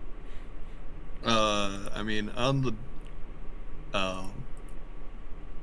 the downside, I lost all my money. On the upside, I have not had any reason to spend money at all in ages. There we've kind of been. Oh my goodness, we haven't seen like a proper city in like forever, have we? You've been huffing it. Nope. Last time I needed money, I lent Wanda some, and I think that was in the first guild. Man, okay.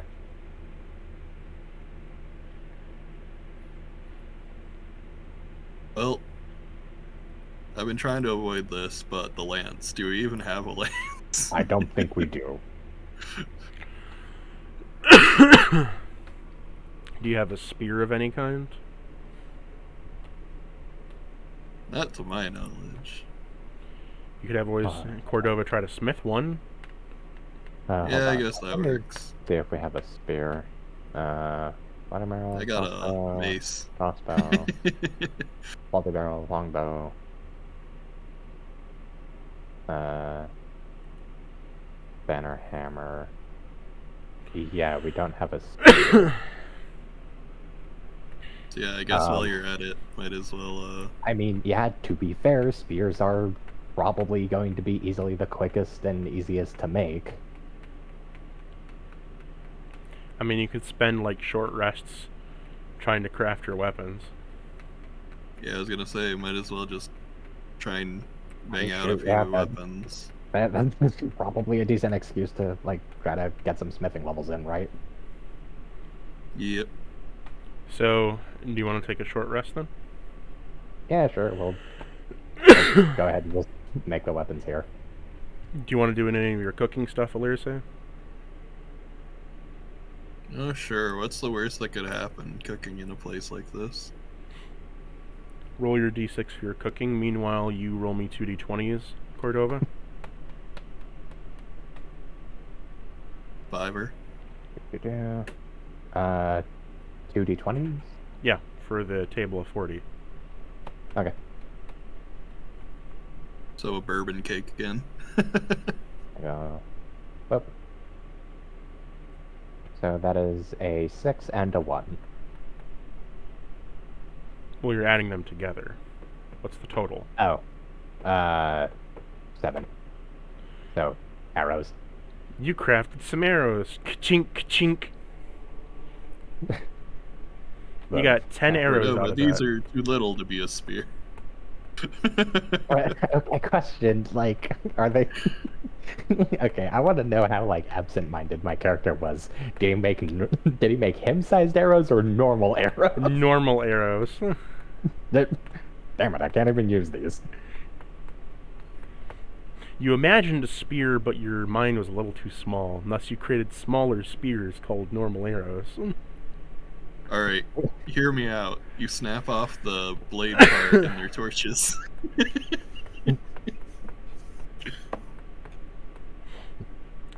Roll me. So that was 40 experience. Okay, where's the big old pile of counters? Okie dokie, that was the smith's tools, right? Yes. For the sake of convenience, 40. I'll just let you roll again every hour. So. 2d20 again? Yep. Oh boy, I just realized, like, that's going to weight towards, like, that's going to be fairly heavily weighted towards, like, the mid-teens and the, like, mid-20s, isn't it? 20. Because the way averages work. Scimitar? Yeah, I mean, there's a trident in there. And a war pick. A scimitar is a kind of sword. Gonna look over at the sword coffin. I mean, do I want to try it? Do you? I'll go ahead and try it while you keep working. Yeah, fair. Go ahead and try that. You open up the coffin to find a nature elemental Disgusting. of all kinds of bark and berries, as it is holding a sword with 2 hands in the traditional style of a knight.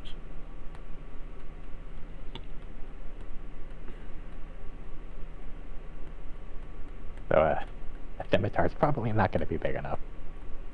How much experience did you say the scimitar was? It's 40 experience for each item that you craft. Oh, okie dokie. I'm not having you roll smith's checks because that would take longer.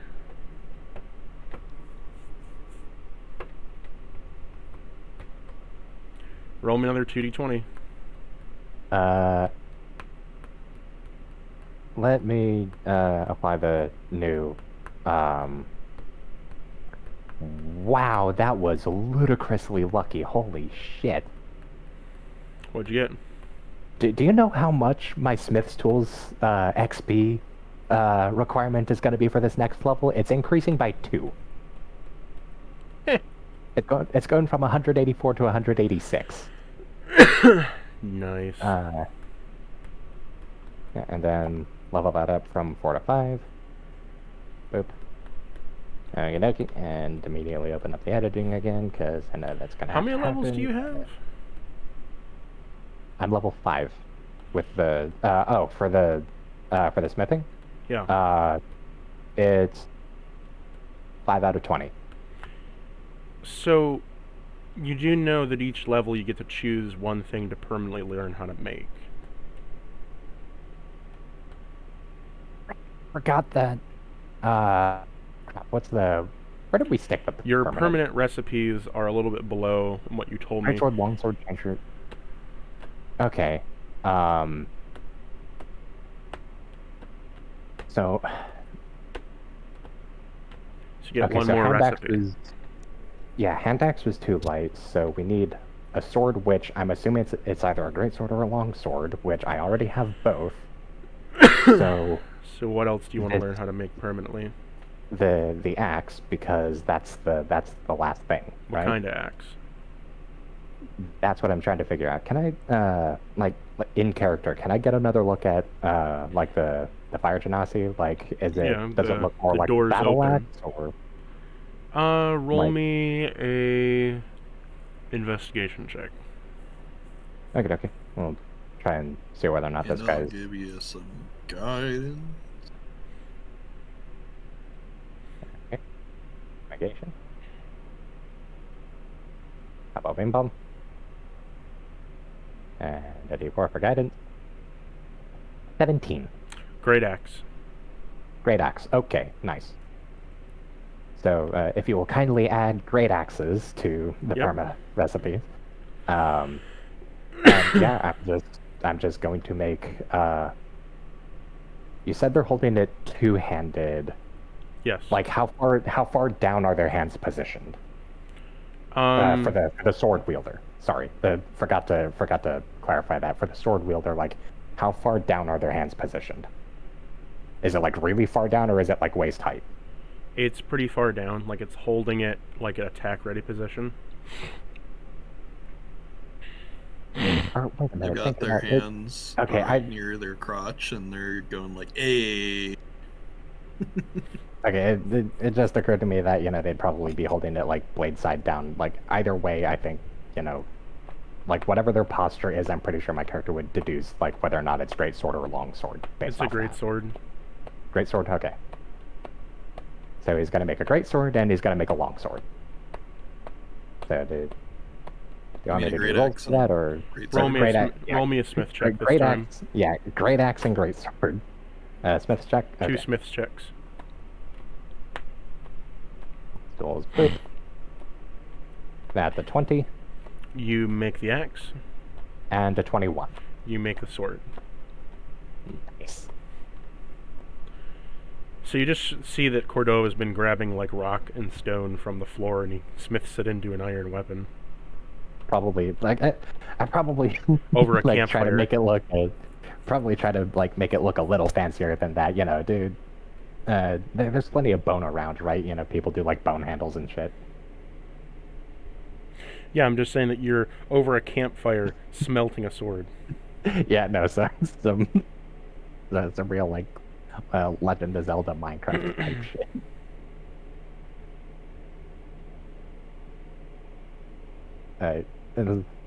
Yeah, no. Cordova will then like walk over to the sword, and, like, careful, still hot. As you place it into the hands, the coffin door shuts as you smell oranges coming from the cracks. And then, yep, here you go, right out the oven.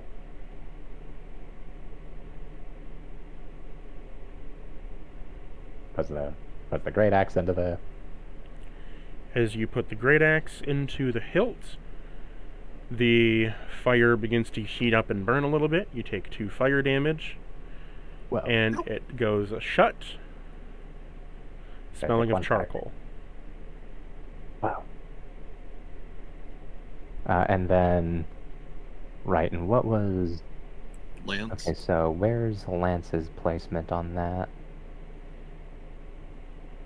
Sickle, spear, arrow... Wait, you implied that a spear would potentially do as well, right? Yes. Okay, so... Rapier, shatter. Yeah, I'm not seeing a lance on there. Seems like they're very free-spirited. A lance would be anything that is a piercing. A halberd, pike, trident, warpick. Can we... I mean, should we just say, like, if you land on any of the piercing pole arms, you can choose to make a lance instead? No, then it wouldn't be fun. Wow. Anyways, I'm gonna start rolling again. Keep also, wait a minute, these are... rolling. Wait a minute, these are short rests. I should be... We're saying we're going on the hour. just to... Yeah. No. Yeah. Hold on a sec, because... ma'am?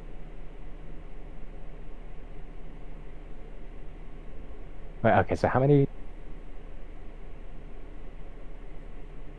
You have about 5 more chances this short rest before you gain 1 point of exhaustion.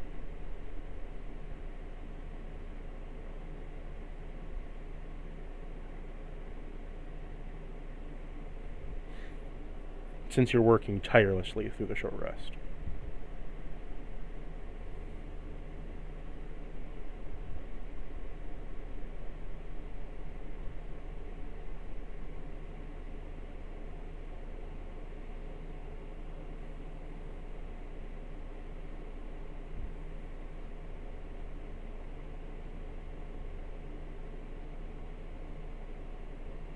Didn't you just need to roll like 2d6 or whatever? Well, my Cordelia, headset there? died. Okay, so I said you had 5 chances before you get a point of exhaustion since you're constantly working through the short rest. So I'd need 5 more 2d20 checks. Okay, hold on. Yeah. Hold on a sec. I want to. It's been 3 short rests so far. Yes, you have. Okay. Okay, because I want to do a thing. 23 plus 12 times 3 is 36, so 59.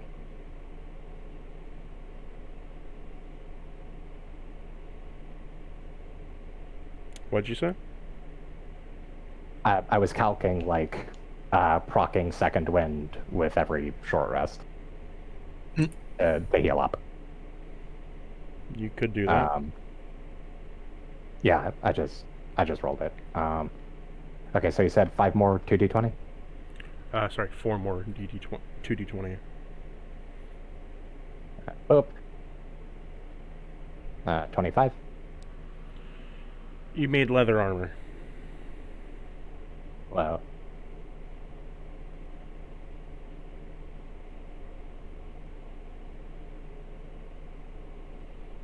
These were 40 XP each, right? Yep. Okay. Sure you don't want to just like roll the dice back to back and then calculate it all after? Well, because I forgot to do them for the 2 that we just got done with. Okay, so you said leather armor. What's a 36? A 36 is... Cross bolts. You made crossbow bolts. Wow. Getting farther. Yeah.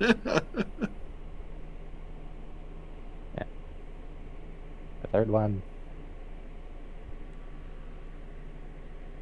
5? Number 5 is a sickle. Wow.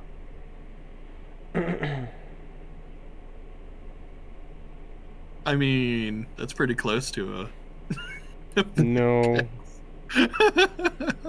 You just need to add a blade to the other side. And it's a... War pickaxe.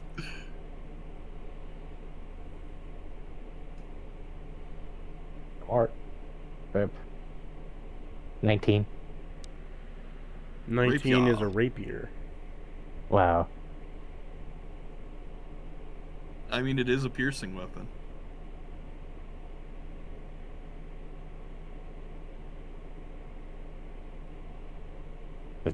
He's gonna... Cornetta's gonna be like sitting on the floor, like surrounded by a bunch of random shit. Anyway, it's like, I feel like I'm trying to take a piss while I'm shit-faced. Can we just like unscrew the blade from the handle and stick it on the end of a stick with some rope? Basic spear.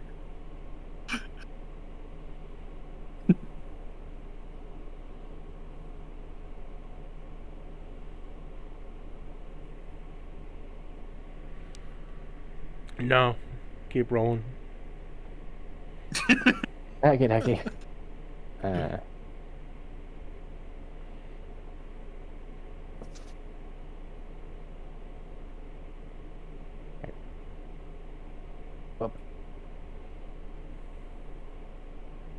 Oh, wait a minute. No, hold on a sec. I don't need to roll because I just leveled up. So I can add spear. So my advice happens, and you're like, "Oh, is that how you make a spear?" Like, oh, that pointy stick. Why didn't you say something?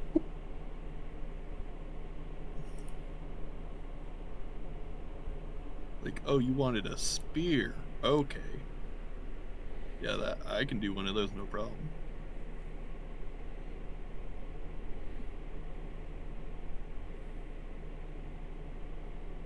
So yeah, I'm gonna just add the.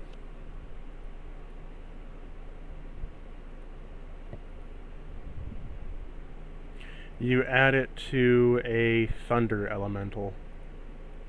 Wow. You hear a bit of rumbling from the closed coffin.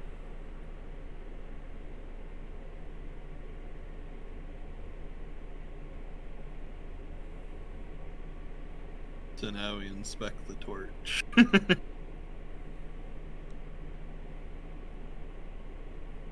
I guess we request Teleus tries igniting it again.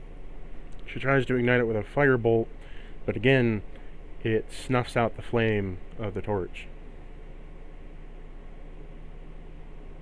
Sus.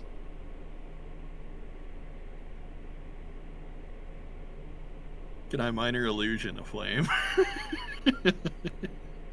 That does not work either.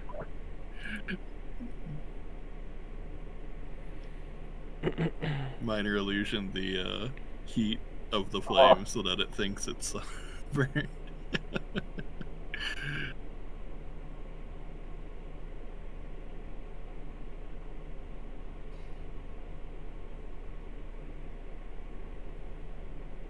So what are you doing now?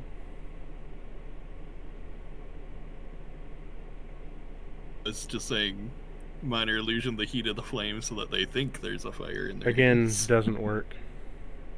Yeah. Okay. Sorry, I just got done updating the whole like smithing thing. Okay, so everyone but the torch. To reach the final death, I need my friend to blow. And they seem to be blowing just fine, honestly. I don't know what the Riddle's so worried about.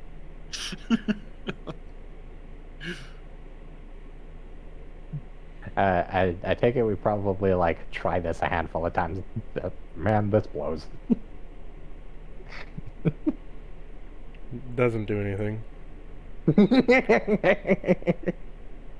Now, do we need to take a rest since it says let me rest with what I once held? Well, I think me in this context is supposed to mean the people in the coffins. Yeah, do they need a short rest to activate? You're really pulling at the straws here. I mean...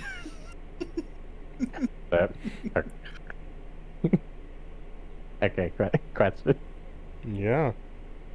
Given she's a wizard, do you think Peleus is probably the most, like, intelligent heavy out of the people here? Yeah. No, she's the strength wizard. She has the intelligence, yeah, why? Hey, Peleus, I get What's the up? feeling that we're big. I get the feeling that we're big stupid right now. Okay. Let me take Like, a look at this little riddle we're- here for you. Yeah, we need another set of eyes on this. So, we'll do...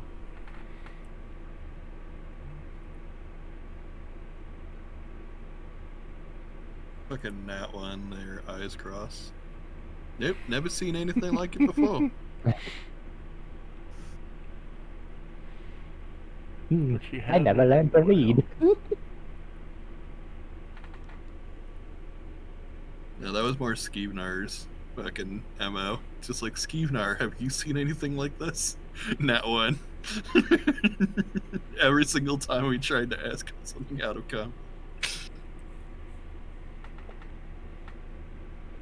She's like, you're going about this all wrong.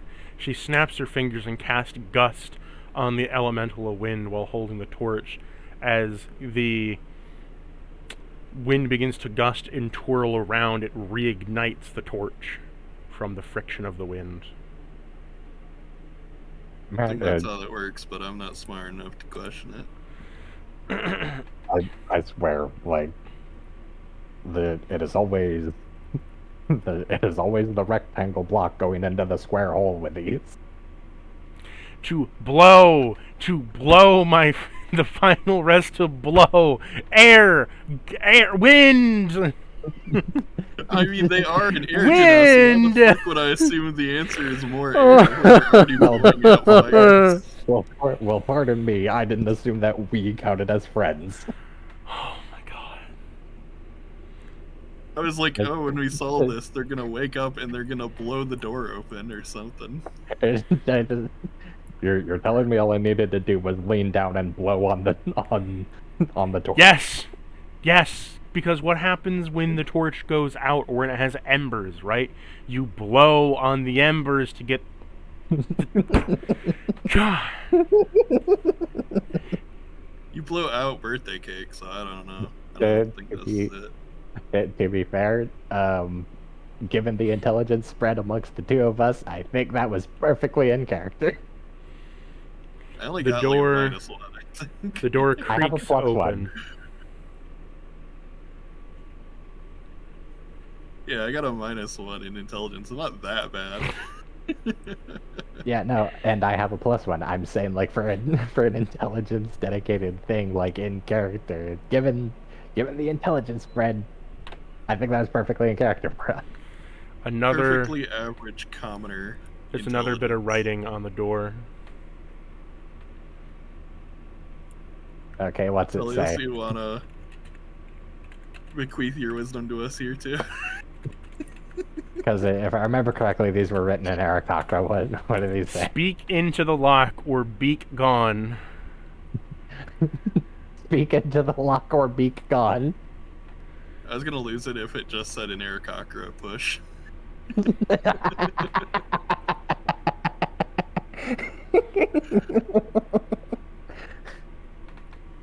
And Cordova just immediately just leans down like, is there a keyhole? Take it. There is a lock that is shaped like the slit for a beak. That, okay, it's probably gonna look tiny to my character's beak, but sure, just take a knee, like squat down, just hey, anybody in there? Just in case he's gonna say that in Arakakra, just to be sure.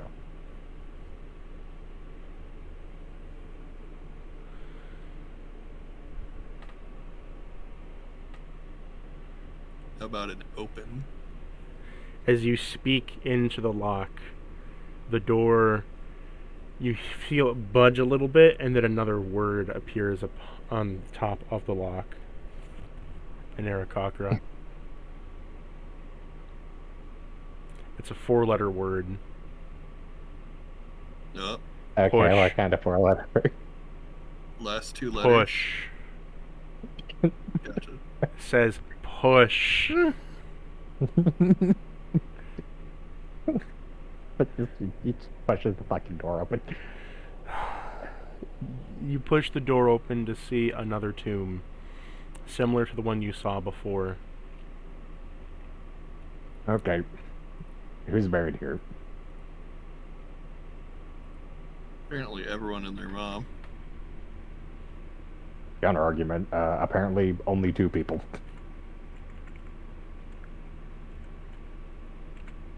Well, you're not counting all the bodies. Curtis, Vinland, Oh wait, no, correction. 8 people. Silly me, I forgot the 6 that we just walked past. You had like 50 torsos to use for your surgeries. Yeah, well, they're not exactly buried here, are they? They were, once upon a time. He's a grave robber, my boy.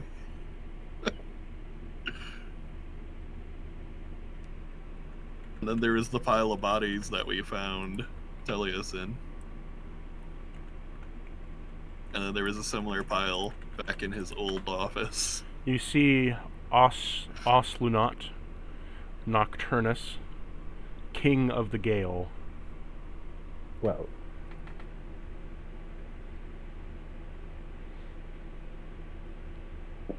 I'll just call him Osel for short. So what's the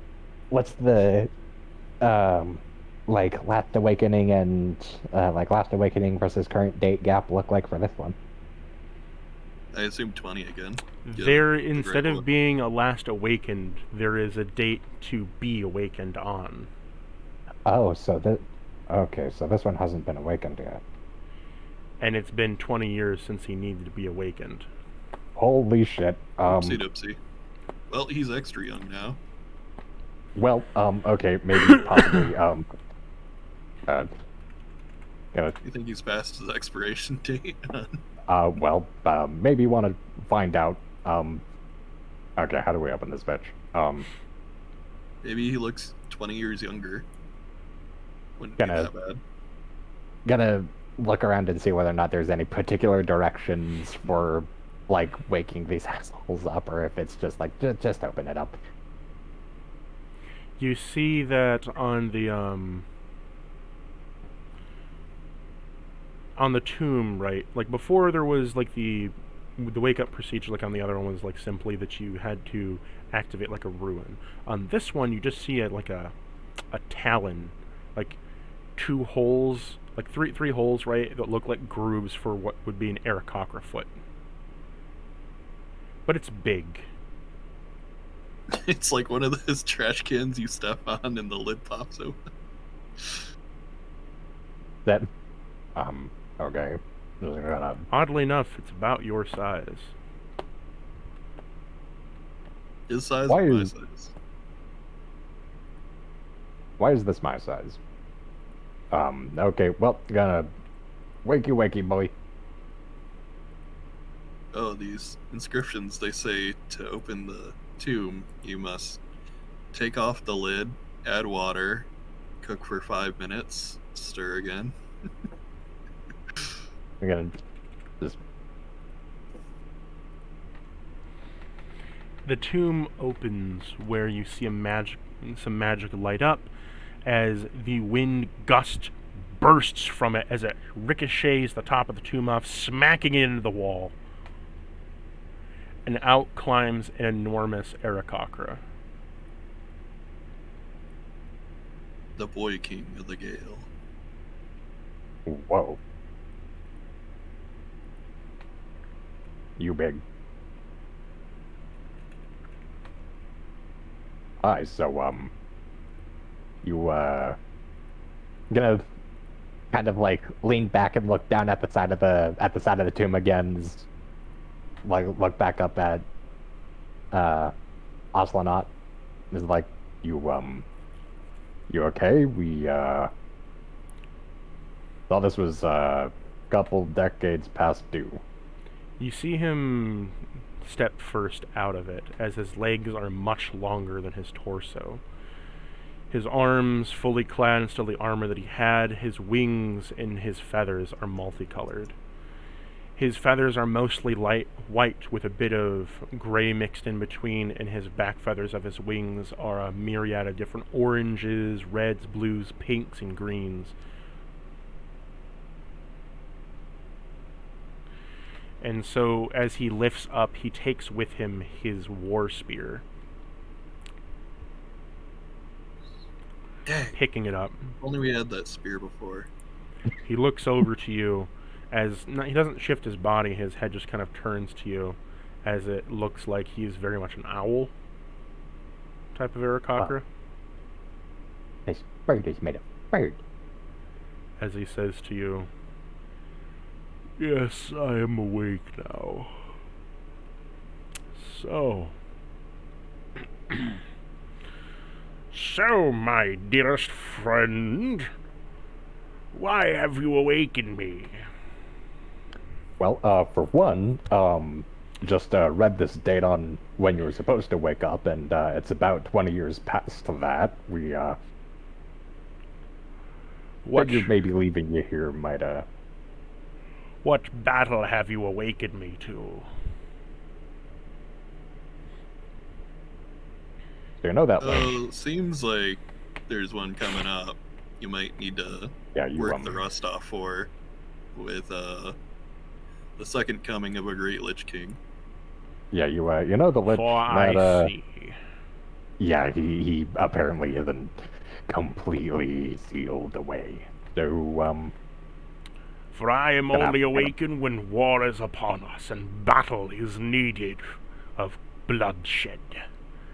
I care not for who stands in the path, for point me to the direction, for I, the king of the gale, am the heir's determination of war. nice, glad Well, we had. you're mostly going to want to go down this hallway, take a right, take a left, and then that'll be the entrance. You see him say that is much too complicated.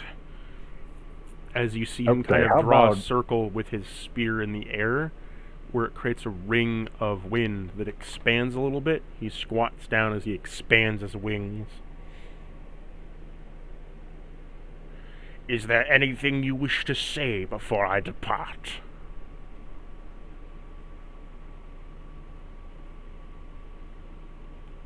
Are you hungry? Did you need some food and water before you run off? No, but I would like to know the name of the bird who awoken me. Cordova. House for Suga. Excellent, Cordova, for I am Oslunot, Nocturnus, but you may call me Owl. Or Owl's Not. It was nice to meet you. Awesome. Ocelot? Ocelot? No, just Ossel. It's a grand occasion to meet you. Do hurry, the steel feathers are down to, like, just under 100 total. You see his eyes go quite wide when he hears this. They're down to what? Yeah. It's Why really has bad. no one awoken me before this point? I could have saved them. I could have you just see like rage fall upon his face as all of his feathers stand up as the wind begins to just become greater in strength, thicker in its band, as a storm begins to grow around the ring.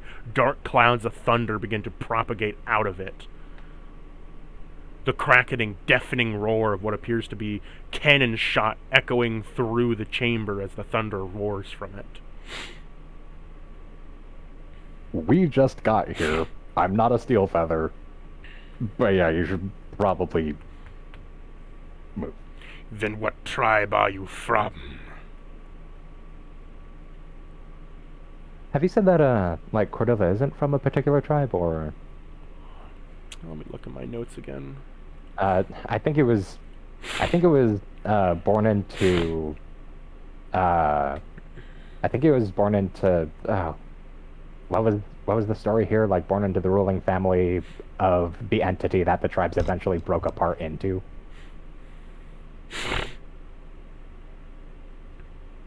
Like, whatever that union was called. I was going to say you're from further up north. Well, yeah, like, I was born further up north, but...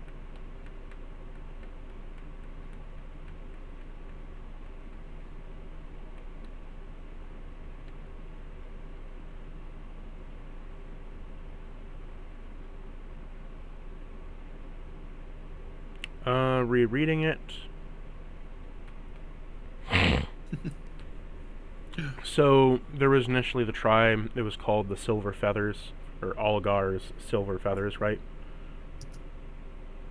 Okay. And, there was, after he died, they split into 5 different tribes because he had 5 sons. The whole story there is,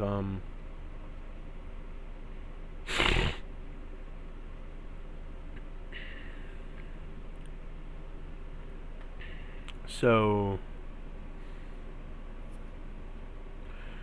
Algar, and then in second command was Excalibur, who originally had a group called the Silver Lodger, or Silver Logger, and you operated as kind of like guerrilla war tactics in the first war. Then Excalibur's magic went out of control, leading to his death, and then was sealed inside of the sword Excalibur that you have with you, and he went insane from it.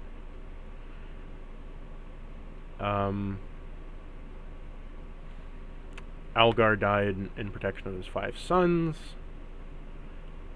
and there was 5 tribes: the Copper Feather, Gold Feather, Steel Feather, Bronze Feather, and Electrum Feather. You are part of the Electrum Feather, which is towards the very north. Disgusting. Okay, so part of Electrum Feather. So Cordova's one of those 5 sons? Question mark? Or was No, that like you're a part. generation prior? The 5 sons split into their own tribes. You're part of the tribe of the Electrum Feather. You're one of the last tribes that held on to their core belief that they should protect the world and spread themselves out as they can. So unlike the other tribes, they didn't stay in one spot, they spread out to try to keep tabs on everything and make sure that there was always a warrior needed whenever shit did break out again. Okay. As I told you with your stuff. Right. But you're part of the Electrum Feather tribe. But yeah, he asks that, and Cordova kind of, like, I guess birds can't exactly wince because beaks, so I guess he just kind of, like, tenses in a way that is equivalent to a wince is going to say, Electrum, I got moved forcibly. It's not that you were forcibly moved, so it's like you were born in the Electrum tribe. You didn't. Well, yeah, I mean, like, the incident that, like, got him in that cage and, like, all the way down to, to Sluff. You were ripped from your post in family. Yeah. But yeah, he's gonna tense in a way that's, like, kind of equivalent to a wince. Is like, Electrum, So you are part of the nomads, then? Yeah. Excellent. Good That's to why we know, just got my here. nice fine feathered friend. For I used to be part of the Gold Feather, but now I am here to protect these Steel Feather brothers. Now I have work to do in creatures to slay in my revenge. As you see him book it from the ground as he jumps up, bolting with his wings forward, he passes the ring in, just like in Sonic the Hedgehog, with a ring dash in any of the stages. He bolts it, turning into lightning that explodes out the top of the tomb, straight through the fucking mountain, as he burrows out and into the sky. Yep. Well, that was fun. Yep, that was fun. Actually, yeah, double thinking about that, like, thinking twice about the, like, how few steel feathers there are, we should probably wake her up, too, shouldn't we? You're hoping for a bit of, her genetics to travel on? What? Know what I'm saying? You thinking about getting a nesting partner? Sometime later. Also, that is...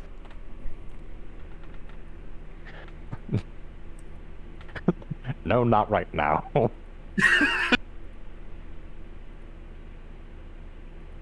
I mean, Cordova's gonna kind of, like, look himself over. It's like, I don't even know, like, how attractive I even am at this moment. Whatever. Okay. Cordova's thinking about it. He's like, You sure you don't want to comb down your feathers, check your breath, and make a good first impression first? That. Just in case. Yep. Hannah, we gotta try to save first. Just gonna look over the tombs. Like, is it the same thing, or is it like a different way to There's a frost eject? rune on it. There's frost rune on it. Mm-hmm. Wait, like on the tomb, or are you saying like there's a similar petal, but it's got frost on it? On the tomb, there is a frost rune. Oh. Well, you're the rune guy. Yeah, no, like rune knight. Hello. Okay, so how exactly would I go about like? I'm assuming the intent with this is to like the frost rune keeps it shut, right? He's gonna see about like disarming it, probably with a fire rune, right? You could, if you wanted to. You could try. He's going to try a fire rune first. As you try a fire rune, instantly the whole room fills with hot steam as the coffin melts away to reveal the Queen of Frost. Oh, she's small. Oh, whoa. Okay. Whoa. Whoa. Damn. Hell, Tolosk. Cordova had to like in some dangerous soup to grow and everything, and then all these air cockroaches come that way naturally. Well, okay, to be fair, all these like she and T went and, mastered a thing that Cactus very explicitly said could very easily explode someone to death. Or, kill them in all sorts of other very violent ways. As she gets up from the tomb, she kind of like taps her body as ice mixes with water vapor to create like kind of patching in the cloth that she had on that was withering away, so you don't see any of her jiggly bits. She comes out of the tomb with ice high heels. Whoa. Not, depending on what kind of bird she is, that might not even be terribly necessary, because like some of them are disintegrate anyway. Whatever. This kind of stands up straight, kind of pointedly trying to ignore like all the shit that Hilars said right before opening this up. Is like, Hail. Tolosk.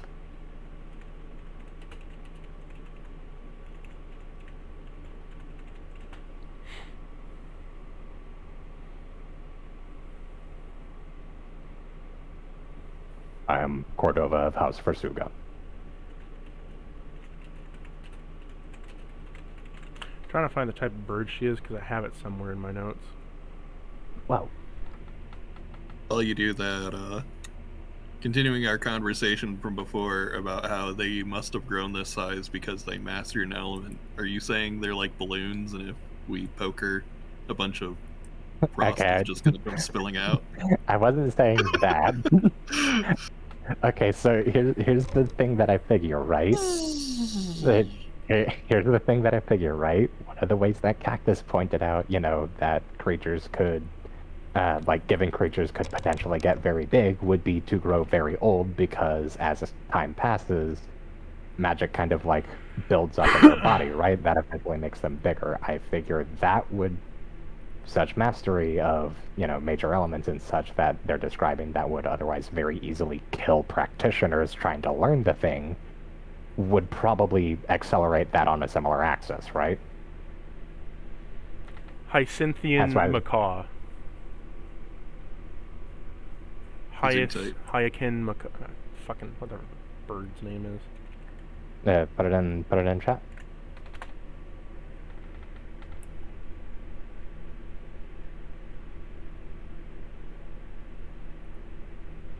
Blue parakeet. I hope we run into an Ajaja. Yeah, hyacinth macaw. Or, yeah, I think that would have to be hyacinth. Anyways. Yes, a hyacinth macaw. Hyacinth macaw meets black-billed magpie, but with 4 wings instead of 2. She walks out and she says, "Oh, It's been so long since I've had a good anything from my slumber. So what tales breathe the chilly weather? So to put this bluntly, Ruth, uh, wasn't sealed away entirely, and he's been steadily picking away at the steel feathers. They're down to, like, just under 100. Oh. It seems I'm needed in the brood chambers. Yeah, Larsa sure. gives Cordova that look, like I told you so. I hope that all my favorite nesting boys are still alive. Yeah, why don't you go out there and maybe check, and also possibly help with, the Bargavez trying to kill the rest of them. She looks over. 4 wings. Well, aren't you just the rare birdie? Yeah, you are very tall. Oh, is that a problem?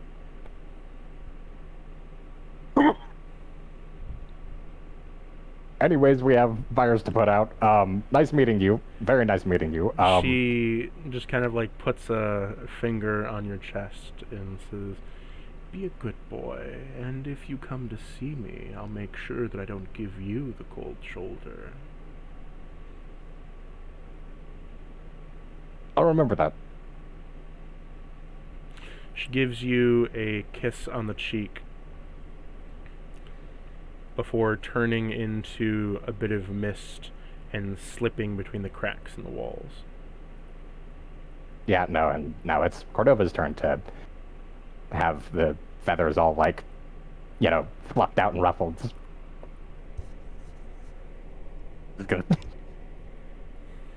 Just gonna quickly fucking, like, resort them.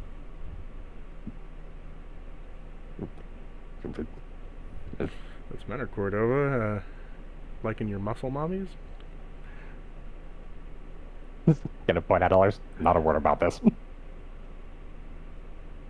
I'm just saying, he talked mad shit when it was Alersa having to deal with Odo. She's like, I don't see the problem. Hey, I didn't say I didn't see the problem. I actually said, the second it gets uncomfortable, tell me, and I can take them off you. That still stands, by the way.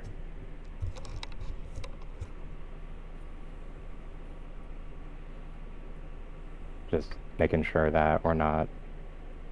okay, yeah. Keep walking. You're just gonna be heading to this door over here. Yeah. So you head back down the hall to see another hallway that begins to kind of stretch like the other one. They're just putting us over here because this is the hallway that we've gone down. Okay, so we're looking at that? The wall stretches as there's a giant wall in front of you. It's huge, just like all the other ones that were before, like the ghost doors you walked through. Well, Tellius knows the cure for that. They have the prescription.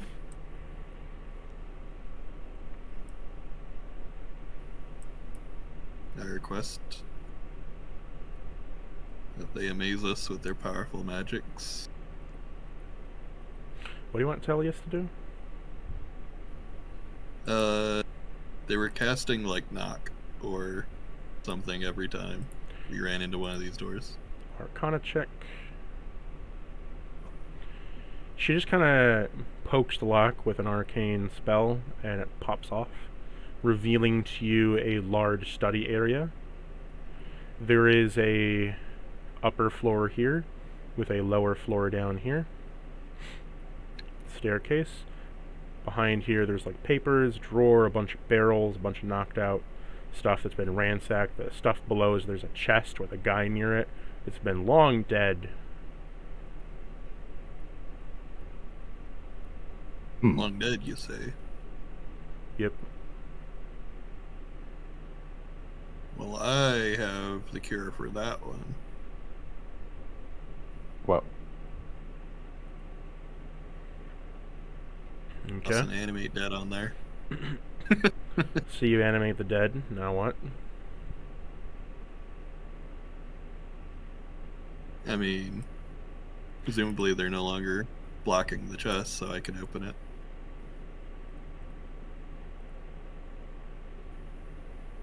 One minute.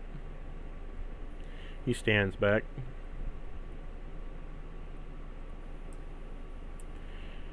You open up the chest to find a hilt of a sword.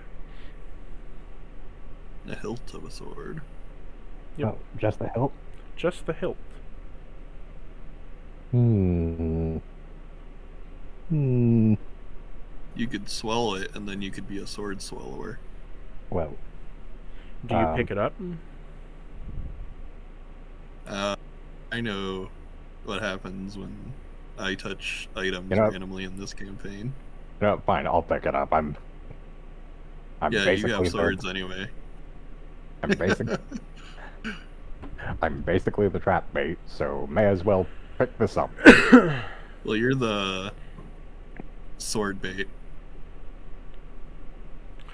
Do you pick the sword up? Yep, squat down and pick it up. You pick the hilt up, and as you lift it up, you hear a scraping against the wood chest as you pick it up and out. It's an invisible sword. Okay, let me just this thing's got a crossguard, right? Or a handguard of some sort? Yeah. Is going to assume that this is a sensibly designed sword, and he's going to flip it in a way to where he's gonna like touch the very base of the blade, you know, kind of where it shouldn't be terribly sharp anyways, and he's going to start, I guess, like feeling out the dimensions of this sword's blade. Your hand, where normally there'd be the blunt sword of the blade, right?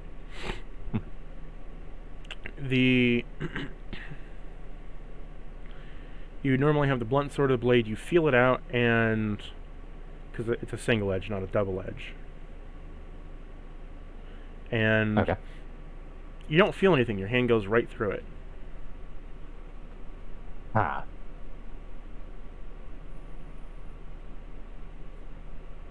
Okay, he's gonna... You said it, like, scraped against the chest, right? He's gonna, Yeah. I guess, like, knock where the blade would contact against the chest. You see that the blade, where the blade would be, it just slices cleanly into the chest without any pressure. Holy shit, okay, this is very dangerous. Gonna look around at other, you know, expendable things, that could, because, like, Cordova wants to know exactly how, like, exactly the dimensions of this sword's blade, like, whether or not it's, you know, blade size for him or a normal person. If it's for a normal person, then to him it'd probably be like it might be like a short sword or a dagger, but you get the picture. He wants to know exactly what this blade's business end looks like.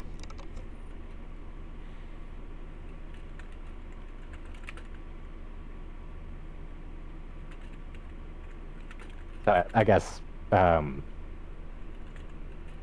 just like experimental, like fuck around with it for a while. You fuck around with it as you kind of slash into a pot, and you whiff as if you think would be a full sword swing or like a half swing. It just glides through it. You didn't feel any pressure, you didn't feel any resistance. It's just, it's cut.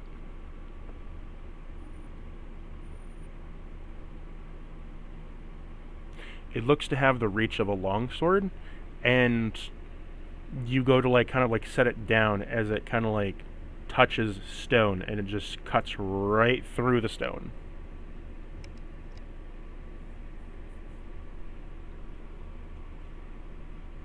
So this thing is... Okay, so by longsword, I assume you mean like medium-sized longsword, right? Yeah. Okay, so this is, from what I understand, should be a single-edged sword that is roughly longsword length. and it cuts through so far everything, except for apparently the guy who's wielding it.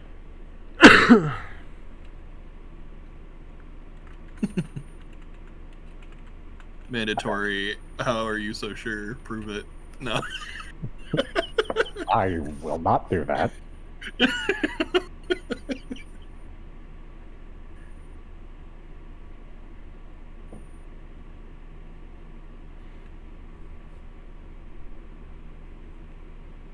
Something, let's see here. Is there any light in the room? No. Never mind. Is there anything powderized that we could try to dump on it? Bone I was meal. gonna say, if you want light in the room, there's a layer-sized candle that You floats nearby. have bone meal. Or the wax coming from a Lairce's, you know. True. Yeah, we could try and coat it in wax. See if that makes it visible. You squeeze some hot wax Yeah, from we'll your do it. sleeve and it just drops to the ground. It doesn't even go on where the blade would be. Oh, Okay, Cordova tries. more and more, I'm Cordova, thinking this is a wind blade or some shit. yeah, I guess Cordova tries angling it to where it would cut, like the wax that's dropping down on it instead.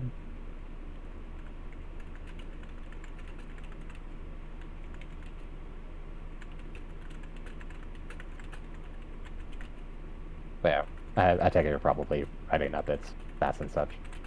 Yeah. What were you gonna do with it? See whether or not like its whole like selective collision thing is based off of like angle or intent. You try covering it with a bone powder, you try covering it with a few other dusts and stuff, and it just all falls to the ground. Like regardless of like what angle it's being held at relative to the thing that's being dropped. Okay. Yep. And then I guess Cordova's gonna take a loose box or something, toss it up, hold the sword in place, and I guess intend to cut the box. You toss the box up in the air.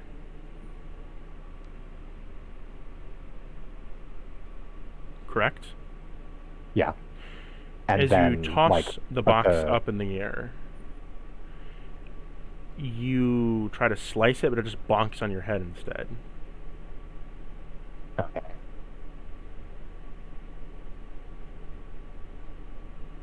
Okay, so it has to be making a swinging motion, right? No. No. Tellius is going to do an Arcana check, and I'll just post the sword for you. Okay, okay. Thank you, Tellius. Shadownair. It's a long sword, single edge. If light is cast upon it, you can see it. The blade grows with side with how much light is refracted on it. The sword replaces your shadow and can slice through any object by cutting its shadow. If you try to cut an object but no shadow, the sword does nothing. You toss the box into the air, the shadow was there, but it covered the sword, so it was only displacing the shadow onto you, so it wouldn't cut it. And so the sword replaces your shadow.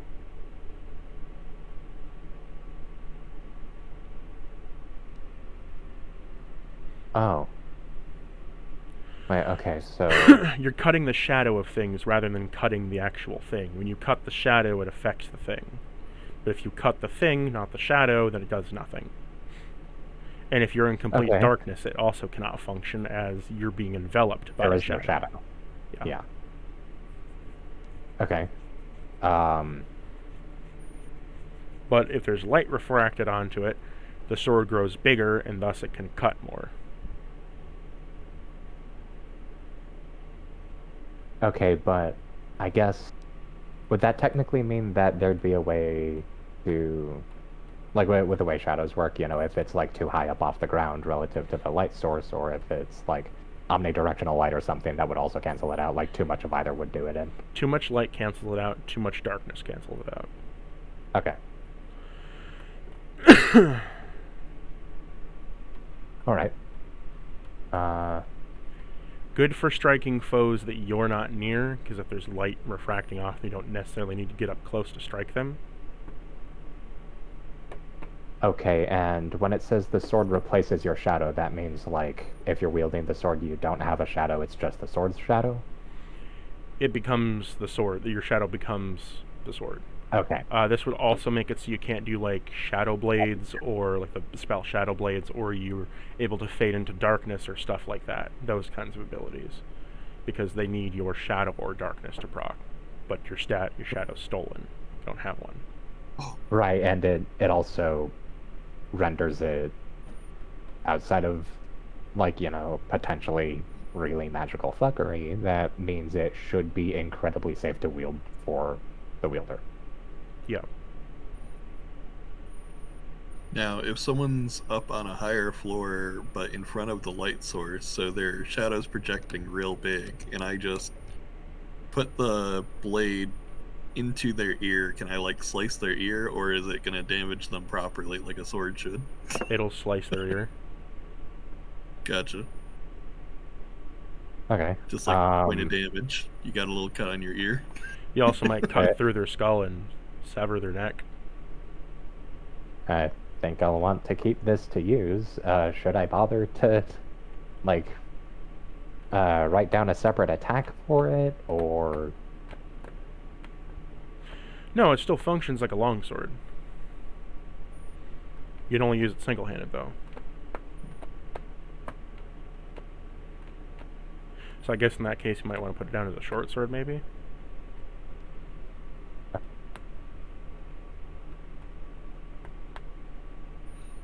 If it replaces his shadow, do we have to worry, like, as we're walking in the hallway? Well, I mean, I Keep take our it, like, distance. it's only active if, like, someone's wielding it? It's only active when you're wielding it. When you're wielding it, you don't have a shadow as your blade is the shadow. Okay, yeah. Yeah, just imagining, like, you walk around a light source, and so your shadow does that thing where it goes around, and you've just, like, decapitated everyone in the room with you. Yeah, no. So, stat, strength, damage type. I take it the damage type is probably slashing. Yes.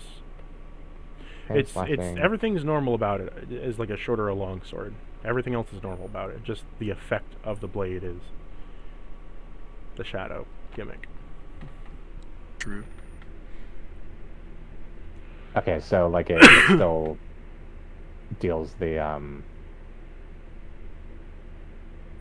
1d8, 1d10 thing. Mm-hmm. Dumb Well, he did say it was question. one-handed, so I assume It'd only be does the 1d8. Yeah. Well, yeah, but it's like... I'm big. Could I do the d10? Like, it's not like that really matters too much.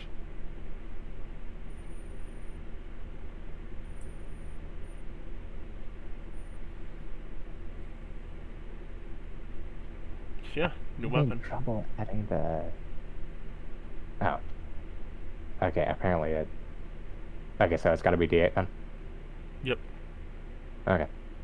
If you just wanted to do a short sword and then do a magical +2 on it.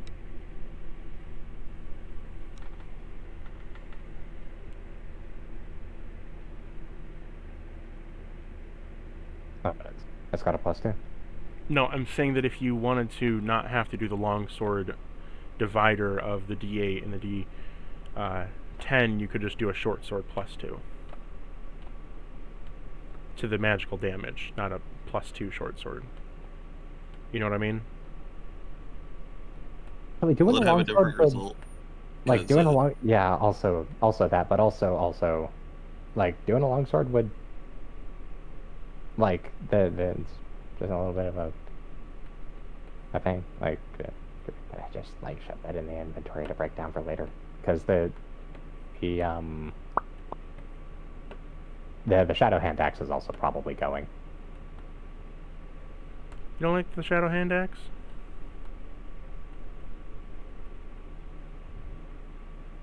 You don't like the shadow axe? I mean, like... I think it'd be a fun weapon for Alerce to use.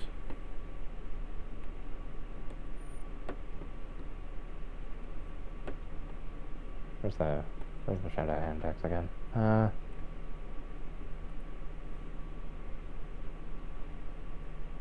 Shadowbane.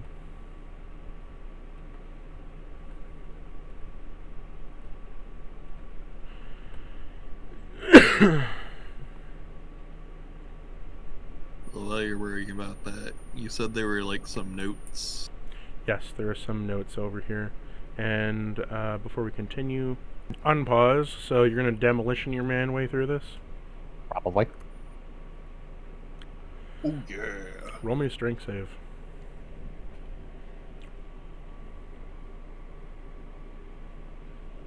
Oh, apa? I got bomb.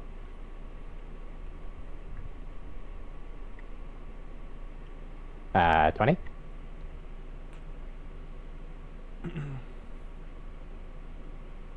Okay. 20? You pass. Nice.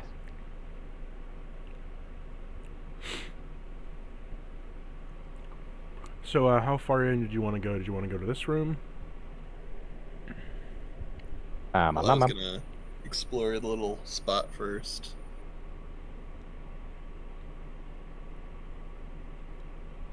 Yeah, probably just gonna go all the way to the end, right?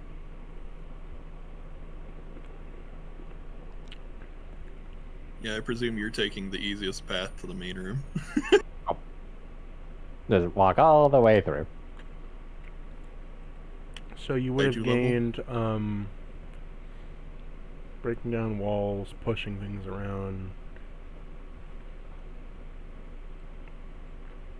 Asking for our lunch money. Heading up, Bobby. Making us jump to make sure we don't have any more. I'm gonna just calculate the experience.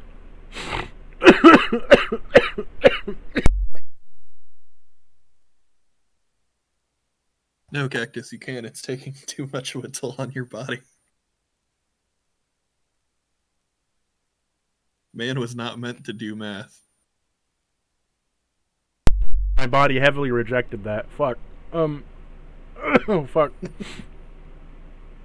Oh. I can breathe again.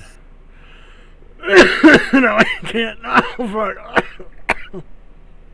Need a pause? No, I'll be fine. That reminds me, though, of... well, you catch your breath. That reminds me of this one series, Lucifer and the Biscuit Hammer. And there was a main character who was, like, super strong compared to everyone else at the time. And it was, like, time for him to reveal his tragic backstory, why he thinks he's beyond his prime. And he's like, one day, I wanted to fly because I saw a character in a cartoon do it. And my father, who taught me martial arts, said, if you train hard enough. So I jumped off the roof and broke both my legs. Yeah. And that's when I learned, man was not meant to fly.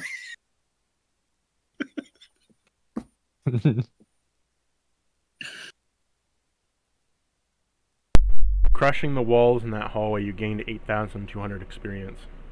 Holy shit. Okay, Shit, you need to just start doing that everywhere. Okay, is that 8,200? Uh-huh. Okie dokie. I got it.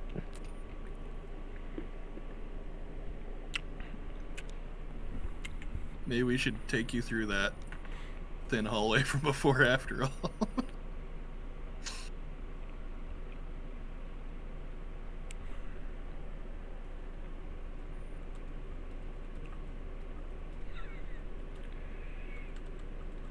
Here we go. Minus 200, that's one level. So, up to level 9. And then 2d20 for the level up thing. It's up to 217, so minus 217. That's second level.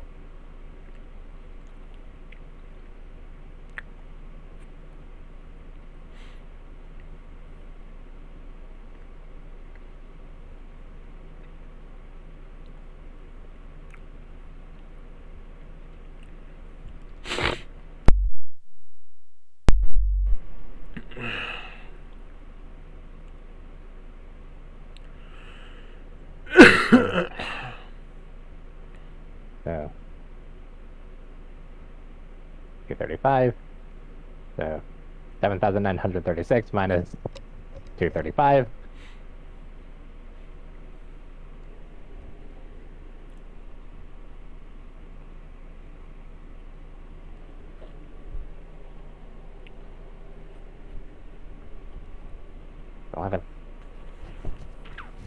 Are you just calculating all your experience? I'm calculating the experience cap increase for each level. Hey, Alercia. Because it raises with each level up, right? You find a chest at the end of that hallway there. A chest at the end of the hallway. What is in the chest? Is it one of the 9 rings we're looking for? Or is it a shadow mace? Nope, you open up the chest. I assume you open it? Yeah, I open it. You find a skeleton cat inside. Or a cat skeleton Now, inside. if I had a nickel for every time I found a cat inside a chest. You find a skeleton of a cat inside, wearing a red cape and some kind of red hat, holding a sword. Dang.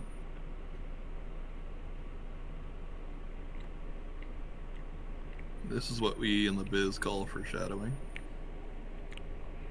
His name was Bythe.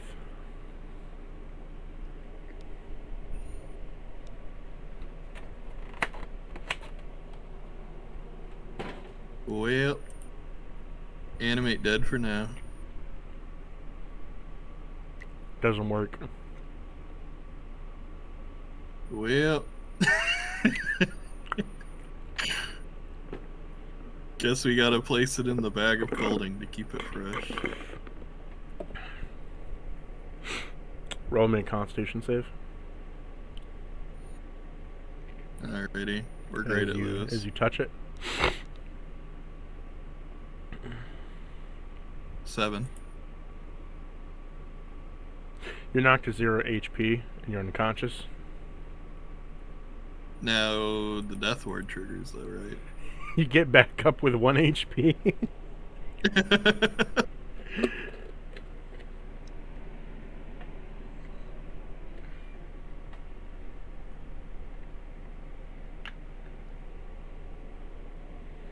You want to touch it again?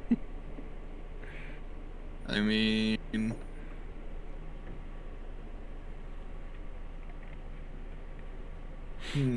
What's the worst that could happen? I mean, the worst that could happen is I lose my coin. I guess bare minimum I gotta heal myself slightly.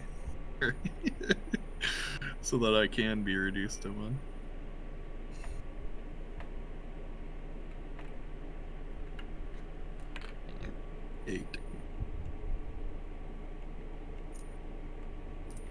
Oh wait, I get a D12 extra.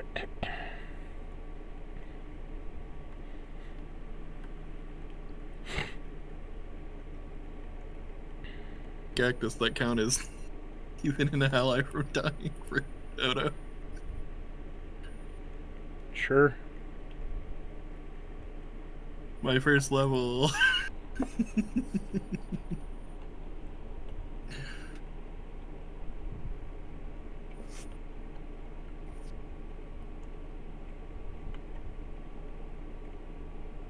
Did I do a...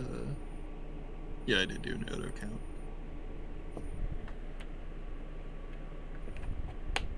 Four more to go.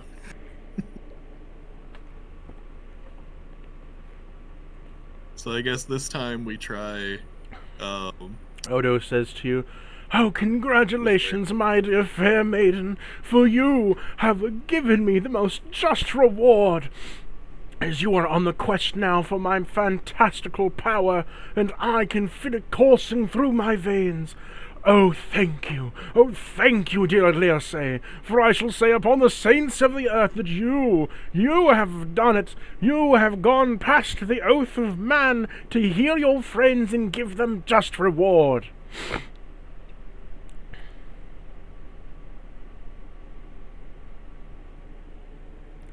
Congratulations! You're doing a fantastic job. Right.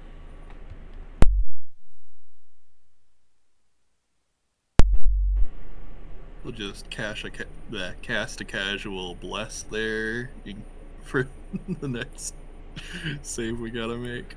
And then, yeah, this time we've got some layers over our skin, and we're going to try the bag of colding directly over the skeleton so we don't touch it. Okay, you put it over it. Now what? Scoop and pull up. Roll Put it me back in my- a sleight of hand. Alrighty. Well, those I can do something about.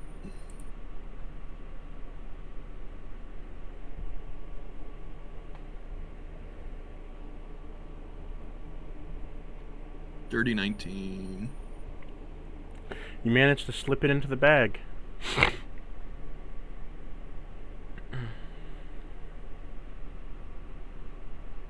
You hear a loud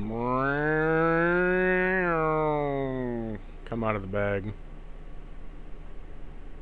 Indeed.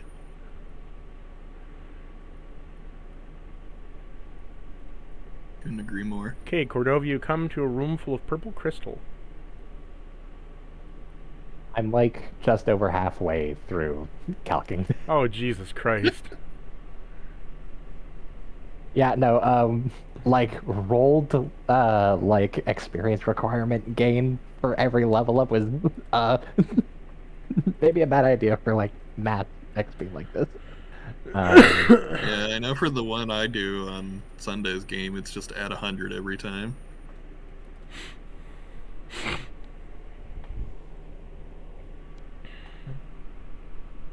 Well, I'll take in nature's beauty. You see some purple crystal. Into the hall to the right of you, you see a bunch of petrified statues of people. And to the bottom over here, you see there is a hive of insects. There's also a skeleton of a insect, and I didn't even know that was a thing. Normally they have a exoskeleton only. It's the same discussion of why do piranha plant have bone in it?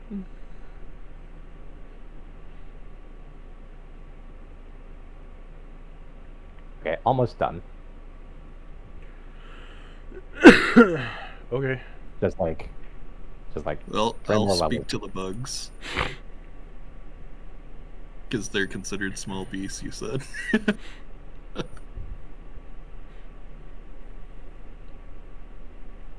What do you say to them?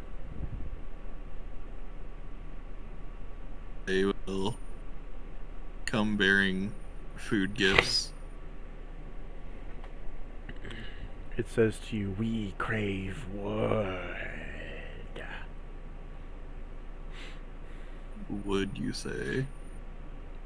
Hey, Cordova, are you still using those arrows you made? Wait, what? You still using those arrows you made? No. You wouldn't mind if I made use of them? Yeah, go ahead. She feeds the arrows to the bugs. You just gotta eat around the metal. They devour it. Okay, so Yeah. that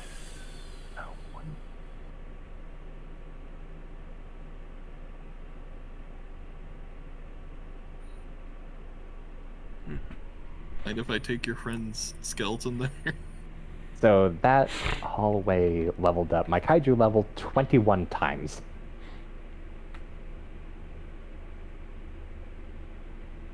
Congrats.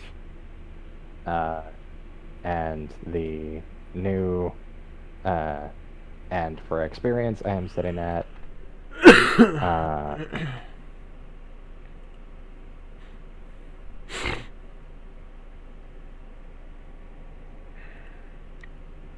So at this point, you can just like, select the I'm- top 20. I'm sitting at 130 experience out of 605.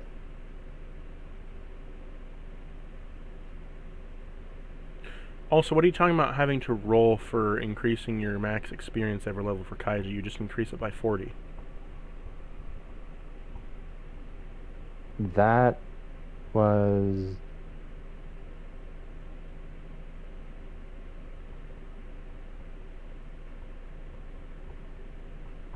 Man, I forgot to write that down.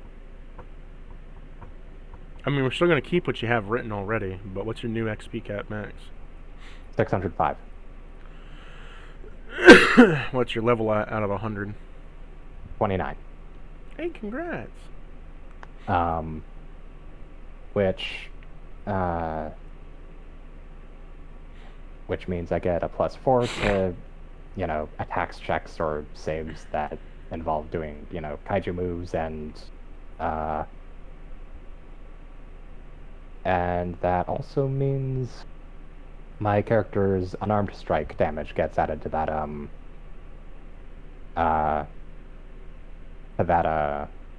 like, kaiju charge thing for damage, right? Because you mentioned level 25.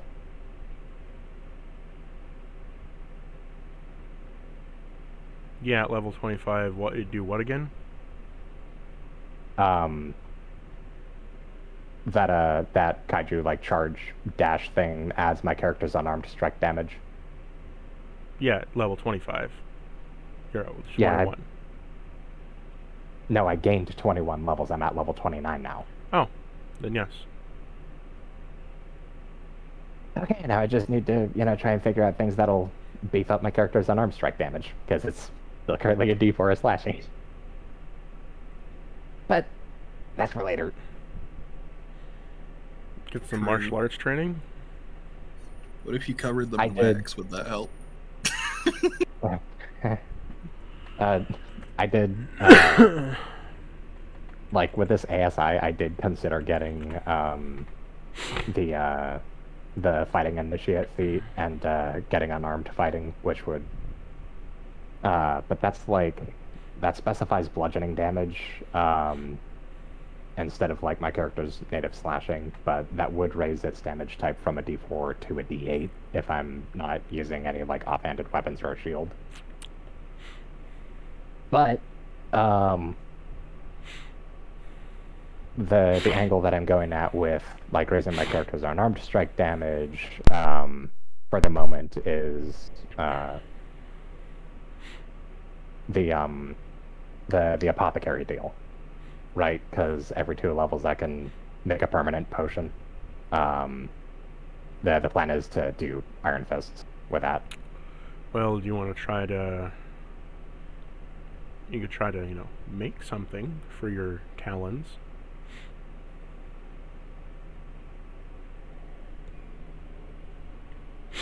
I mean, I guess if you're willing to, have me try and blacksmith, I guess claw gauntlets, that'll... What's your Tinker's level? Tinker's level is currently 2. I'd say once you're at Tinker's level 10 and smithing level 10 and a Tinker's tool level 5, you could start crafting gauntlets for your talons, kind of like how, like you get like armored talon boots or something, right? Yeah, like like those. You never saw the Guardians of Gahul movie, did you? No. They have. I mean, I don't want to say like Freddy Krueger gloves, but basically those for like, that's their weapons. Since they're fucking owls.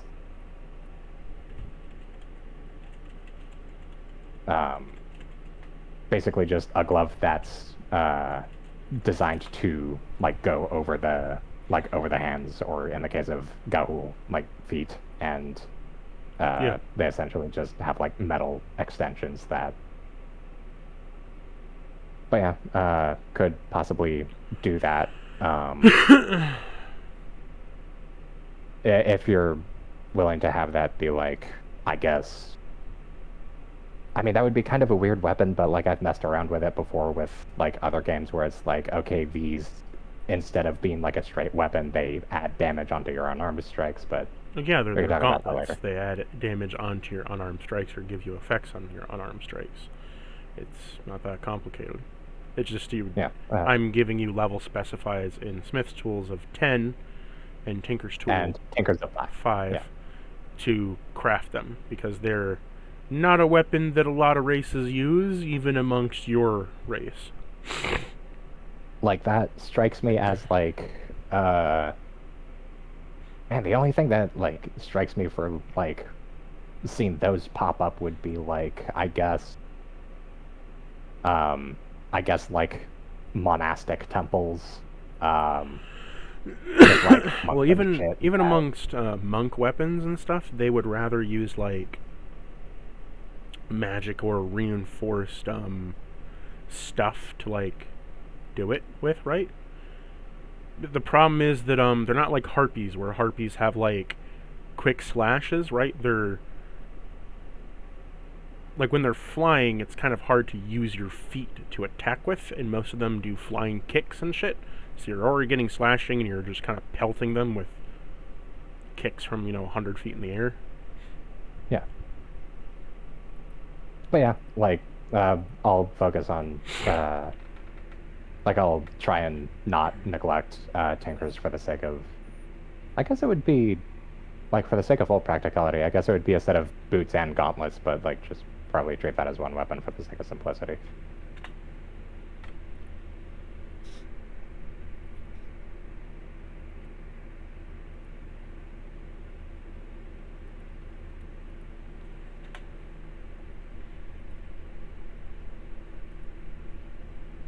I hate that gore cake. I hate it. Please delete it.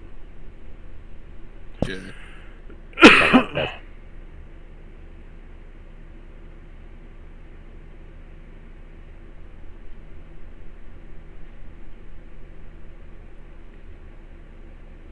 So now what? I was inquiring if they would let me take away their friend skeleton over there in the corner.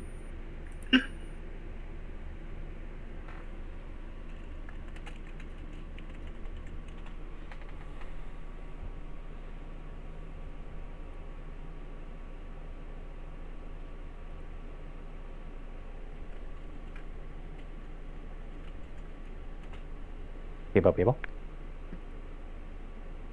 Yay, nay?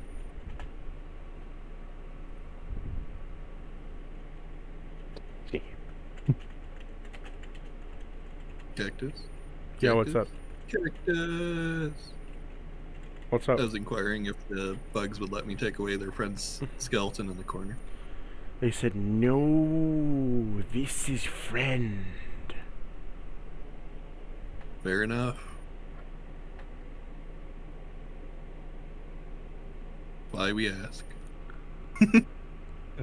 Alerce just, respecting when people say, no, don't res this guy, I cared, or don't don't animate dead on this guy, I actually cared about them. It's just, professionals have standards.